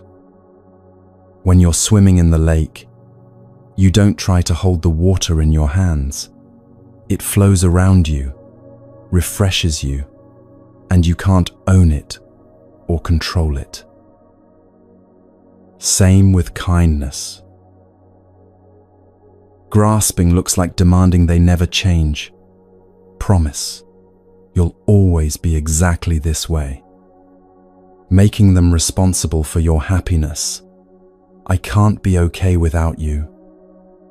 Trying to control the relationship. "You can't have other friends who matter as much as I do." That's trying to hold water, and it just slips through your fingers, causing frustration. Being in it without grasping looks like enjoying completely while it's here, feeling grateful without feeling entitled, being fully present to the gift without demanding guarantees about how long it will last. Swimming freely in the lake, knowing it's nourishing you now, without trying to own the lake or control its future. This practice transforms how you experience kindness in all its forms. You become able to receive genuine love and support fully instead of deflecting it automatically. You stop the exhausting calculation of whether you deserve good things or whether you can adequately repay them. You simply receive what's freely offered with open hands and a grateful heart. And something shifts in the relationships themselves. When you finally let yourself be fully loved, instead of holding love at arm's length, the person offering that love feels received. Their kindness lands instead of bouncing off your armor. The relationship deepens, not because they changed, but because you finally let yourself enter the water that was always available. You also become more genuinely grateful, not the obligatory thank you that feels like duty, but real gratitude that comes from having received something precious. When you've actually jumped into the clear lake and felt the complete refreshment, gratitude arises naturally. You're not performing gratitude, you're experiencing it. Most importantly, you finally give yourself permission to be loved, to be helped, to be celebrated, to be supported. All beings deserve kindness, not just others, but you too. The clear lake isn't there for everyone else. It's there for you. You're allowed to jump in. You don't have to earn it, or deserve it, or be perfect first. You can receive it exactly as you are, right now, with all your flaws and struggles, and messy humanness. This permission to receive might be the most radical shift of all.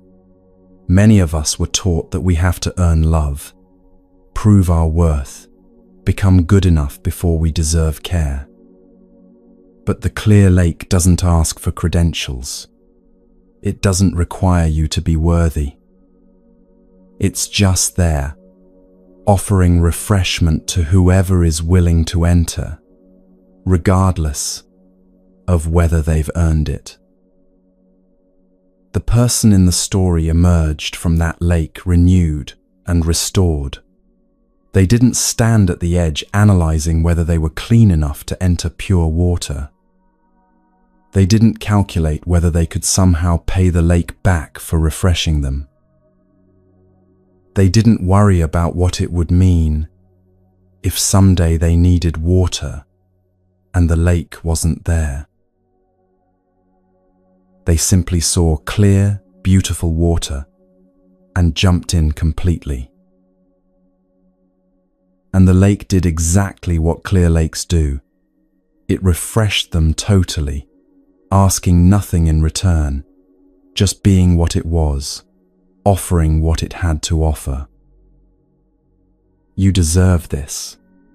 When someone in your life is the beautiful, clear lake, kind in action, kind in word, kind in heart, you deserve to jump in completely.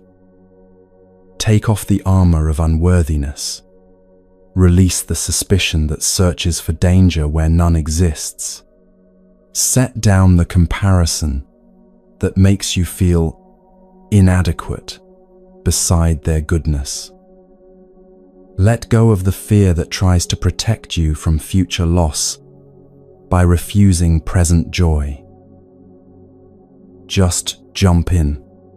Let yourself be completely refreshed by kindness that's genuinely offered. Receive love fully, instead of standing at the edge, calculating whether you deserve it. This is what you've been waiting for, what you've needed, what you've maybe thought didn't exist or wasn't available to you. It exists. It's available. It's right there in front of you, clear and pure and ready to refresh you completely. The only thing between you and that refreshment is the decision to enter the water. The 5 ways are complete now. 5 different people who cause 5 different kinds of pain or offer different kinds of care. 5 different practices for transforming your relationship with anger, with hurt, with love itself. Each one a doorway to freedom when you're ready to walk through it. Jump in.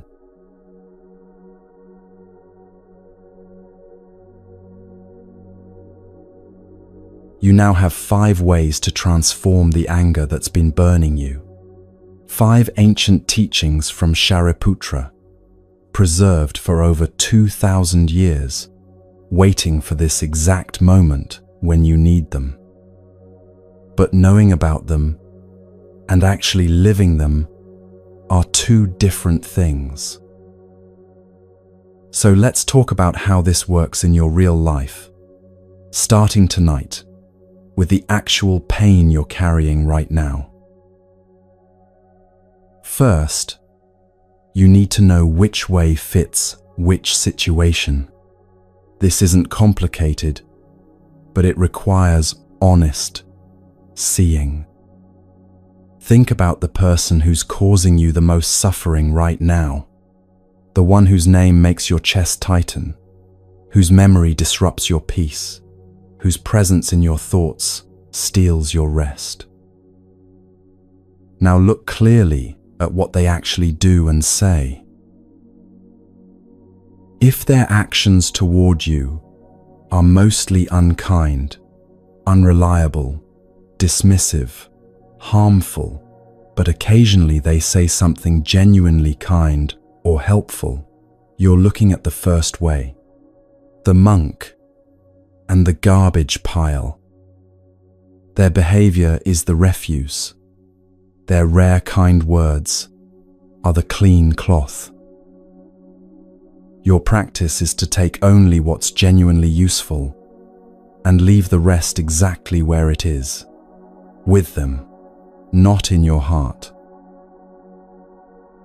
This might be your difficult boss who creates constant stress, but occasionally gives feedback that actually helps you grow, or a parent whose actions have been neglectful, but who sometimes expresses love in their limited way.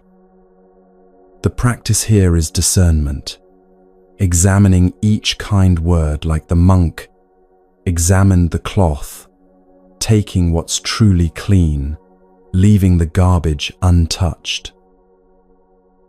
If their words are harsh, critical, rough, maybe even hurtful, but their actions consistently show care and support, you're looking at the second way, the lake covered with algae. Their delivery is the unpleasant surface. Their demonstrated care is the pure water beneath. Your practice is to push aside the harsh words, to reach the genuine care their actions reveal.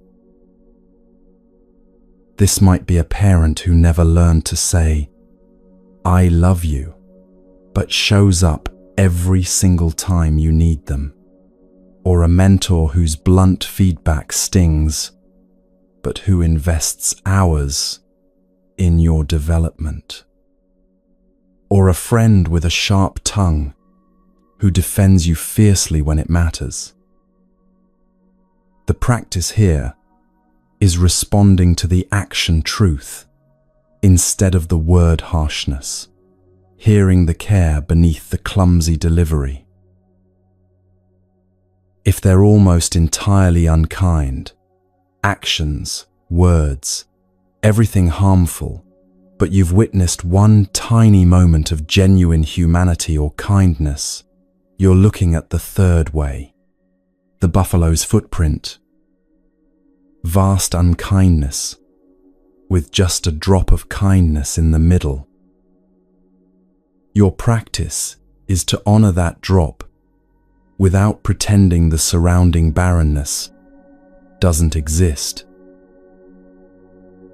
This might be someone who's been mostly cruel, but showed one moment of genuine remorse. Or a toxic relationship where 99% was harmful, but 1% revealed actual humanity. The practice here is the most delicate, acknowledging the tiny real kindness without using it to excuse the massive harm, preventing yourself from building demons in your mind while still protecting yourself completely. If they seem entirely without kindness, actions cruel, words cutting, heart apparently devoid of care, and you can find no kindness to acknowledge at all, you're looking at the fourth way, the sick traveler, complete unkindness that feels unforgivable. Your practice is seeing their cruelty as their sickness, their prison, their hell, not because they deserve compassion, but because holding them as demons in your mind destroys your peace. This might be someone who abused you without remorse, who betrayed you fundamentally and showed no regret, who wielded power cruelly and seemed to enjoy it. The practice here is the hardest of all, shifting them in your mind from all-powerful demon to sick human already trapped in consequences of their cruelty. This shift doesn't excuse them, doesn't mean reconciliation, doesn't require you to wish them well. It simply means you stop carrying them as monsters that haunt you and see them instead as sick beings imprisoned by their own sickness. And if they're genuinely kind in every way you can measure, actions caring, words encouraging, heart pure toward you, but you find yourself unable to fully receive their kindness, you're looking at the fifth way, the beautiful clear lake. Complete kindness available, but barriers in your own mind, keeping you from entering the water. Your practice is removing the armor of unworthiness, suspicion, comparison, and fear that keeps you standing at the edge when refreshment is right there. This might be a friend who's been steadfast for years, but you keep minimizing their care. Or a partner who loves you genuinely, but you can't let yourself be fully loved. Or a mentor who invests in you freely, but you can't receive it without calculating debt. The practice here is jumping in completely, receiving kindness fully, letting yourself be loved, accepting support without deflection. Now here's what's important to understand about choosing which way to use. These aren't rigid categories where each person fits only one box forever. The same person might require different ways at different times as your relationship evolves or as you heal. A parent who was the fourth way when you first left home, seeing their cruelty as sickness that destroyed their capacity for care, might become the third way years later when they show one genuine moment of remorse. Later still, they might become the second way as you recognize care beneath their still rough words. Eventually, they might even become the first way, where you can take occasional wisdom while leaving harmful patterns untouched. Or you might move in the other direction. Someone who was the fifth way, genuine kindness you were learning to receive fully, might reveal themselves to need the first way instead, as you discover their actions don't match their words. This isn't failure in your practice. It's clear seeing, which is always the foundation of wisdom. Trust your discernment here. You know your situation better than anyone else possibly could. If a way feels right for your situation, use it. If it doesn't fit, try another. The 5 ways are options for your liberation, not rules you must follow in order or obligations you owe to anyone. And here's what Shariputra understood that makes this teaching so profound. The real freedom these practices offer has nothing to do with changing the other person. Nothing at all. They might never change. They might never apologize, never understand what they did, never face consequences, never transform into who you wish they were. Your freedom doesn't depend on any of that.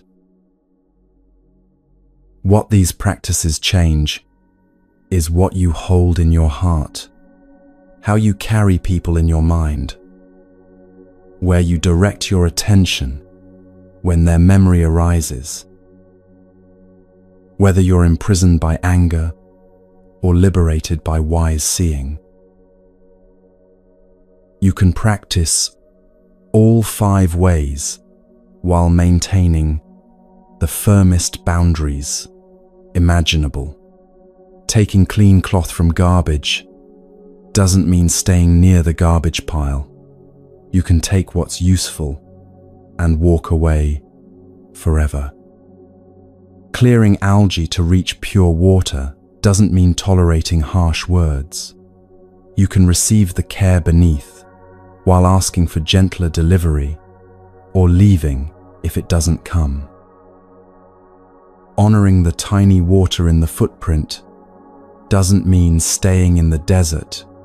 You drink carefully and continue your journey away. Seeing someone as the sick traveler doesn't mean becoming their caregiver.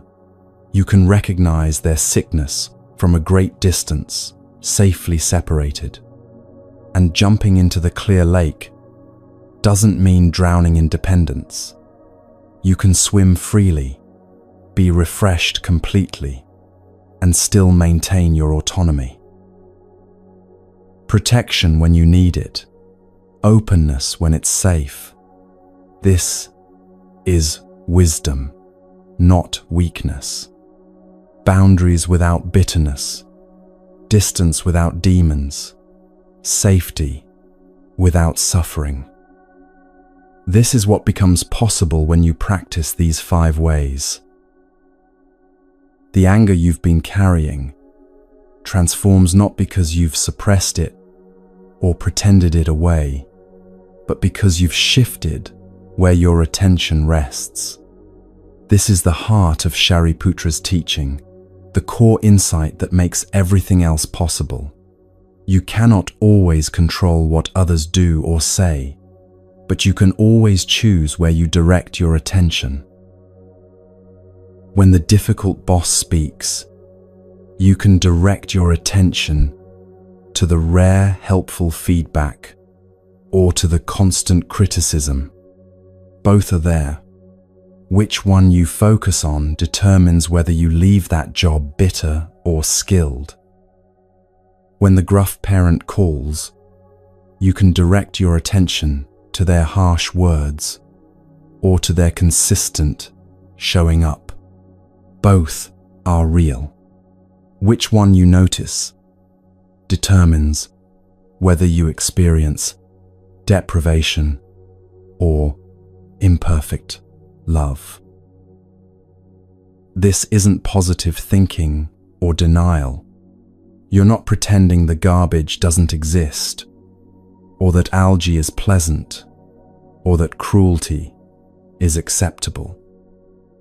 You're seeing everything clearly and then choosing, consciously, deliberately, where to rest your attention. This choice, this wise direction of attention, is what transforms suffering into freedom. So, your practice, from tonight forward, starts with one simple question: which situation is causing me the most pain right now? Don't try to work on every relationship at once. Don't attempt to transform all your anger simultaneously. Start with the one that hurts most, the one that steals your sleep, the one that makes your chest tighten when their name appears. Got them in mind? Now ask, which of the 5 ways fits this situation? Look honestly at what they actually do and say. Don't make them worse than they are, or better than they are. Just see clearly. Then choose the way that matches the reality you're seeing. Once you've chosen your way, practice shifting your attention exactly as the teaching instructs. If it's the garbage pile, start examining each interaction for clean cloth while leaving refuse untouched. If it's the algae-covered lake, start noticing their actions when their words sting. If it's the buffalo's footprint, honor the tiny kindness without pretending there's more than there is. If it's the sick traveler, begin seeing their cruelty as the sickness that imprisons them. If it's the clear lake, notice when you deflect kindness and practice receiving it fully instead. And then pay attention to what changes. Not in them. They might not change at all. But in you. Notice what happens in your body when you practice these ways. Does your chest feel less tight when you think of them? Do your shoulders drop a little when their name comes up? Does the automatic clench in your jaw soften? These physical changes are signs that the anger is loosening its grip, that you're finding freedom even though nothing external has shifted. Notice what happens to your sleep. Do you lie awake less often replaying what they said or what you should have said? Do the revenge fantasies become less frequent, less vivid, less consuming? Does rest come more easily because you're not carrying the weight of absolute hatred into your bed each night? Notice what happens to your peace. Do moments of joy stop being interrupted by thoughts of them? Can you be present with people you love without their memory poisoning the connection? Does mental space open up for things that actually matter to you because you're no longer consumed by anger?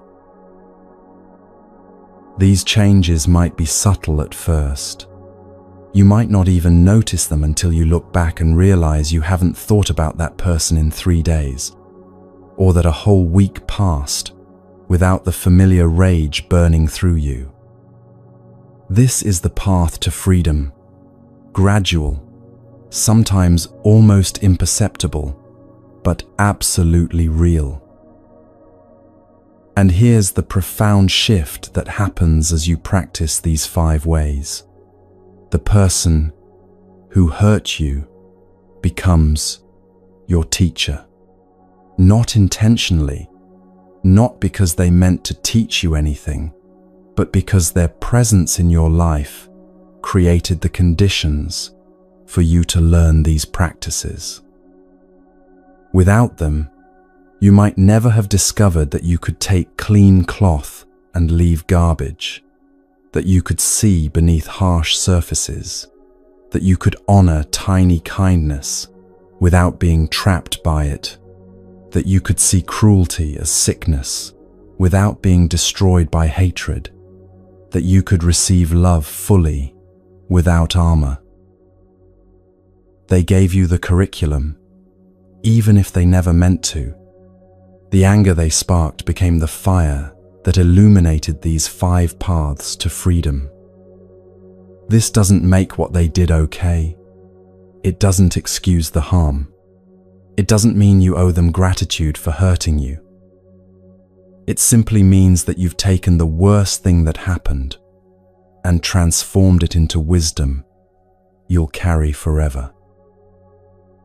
The fire they started in your chest stops burning you, not because you've extinguished it through force or suppression, but because you've learned to direct your attention in ways that transform heat into light. The energy that was consuming you becomes the power that frees you. And then you are free. Not someday after they apologize, or after you've done years more work, or after you've achieved some perfect state of enlightenment. Free now, tonight, in this very moment, when you first direct your attention according to these teachings. Free whether they ever change or not. Free whether they ever understand what they did or not. Free whether they ever face consequences or not. Free whether anyone else ever knows your story or validates your pain. Your freedom lives in how you hold them in your heart, not in what happens to them in the world. This is what Shariputra understood when he taught these 5 ways over 2,000 years ago. This is what the Buddha understood when he taught that suffering comes from how we relate to experience, not from experience itself. This is what countless practitioners have discovered as they've walked these paths before you. You're not alone in this practice. Across centuries and continents, people carrying the same burden you carry have found the same freedom you're finding. Some used the first way, some the second, some the third or fourth or fifth. But all of them discovered what you're discovering now, that the key to freedom was never in the other person's hands. It was always in yours, waiting for you to learn where to direct your attention. If it feels right, share with our community how this practice is transforming your experience. Let us know which of the 5 ways you're working with, what's shifting in your heart, what freedom you're finding. Your story might be exactly what someone else needs to hear tonight, the encouragement that helps them take their first step toward freedom. As you rest tonight, know this: the anger that brought you here has served its purpose. It got your attention. It showed you something needed to change. It led you to these ancient teachings that can transform suffering. Now it can begin to release its grip because you have new ways of seeing, new practices for freedom, new paths forward that don't require carrying fire in your chest. The 5 ways are yours now. Clean cloth from garbage piles, pure water beneath algae, careful drinking from tiny footprints, compassion for sick travelers, complete receiving of clear lakes. 5 ancient practices, preserved across millennia, waiting for this moment when you needed them most. You have everything you need to be free. The teachings are complete. The practices are clear. The path is open. All that remains is the choice to walk it, starting tonight with the very pain you're carrying right now. The person who hurt you doesn't control your freedom anymore. The anger doesn't rule your heart anymore. The suffering doesn't define your days anymore. You've learned to direct your attention in ways that transform everything. Rest now. Let these teachings settle into your heart. Tomorrow you'll practice them in your actual life, with real people, in concrete situations. But tonight, just rest in knowing that freedom is possible, that suffering can transform, that the fire can stop burning you. Shariputra's voice has carried across 26 centuries to reach you in this moment. The Buddha's wisdom about suffering and freedom has survived wars and translations and the rise and fall of civilizations to arrive exactly when you need it. This is not accident. This is not coincidence. This is your path to freedom, and it begins right now. The anger you carried here tonight can leave differently than it came, not through force or suppression, but through wise seeing, through skillful attention, through these 5 ways that transform suffering at its root. You are free. The teachings are complete. Your liberation begins now.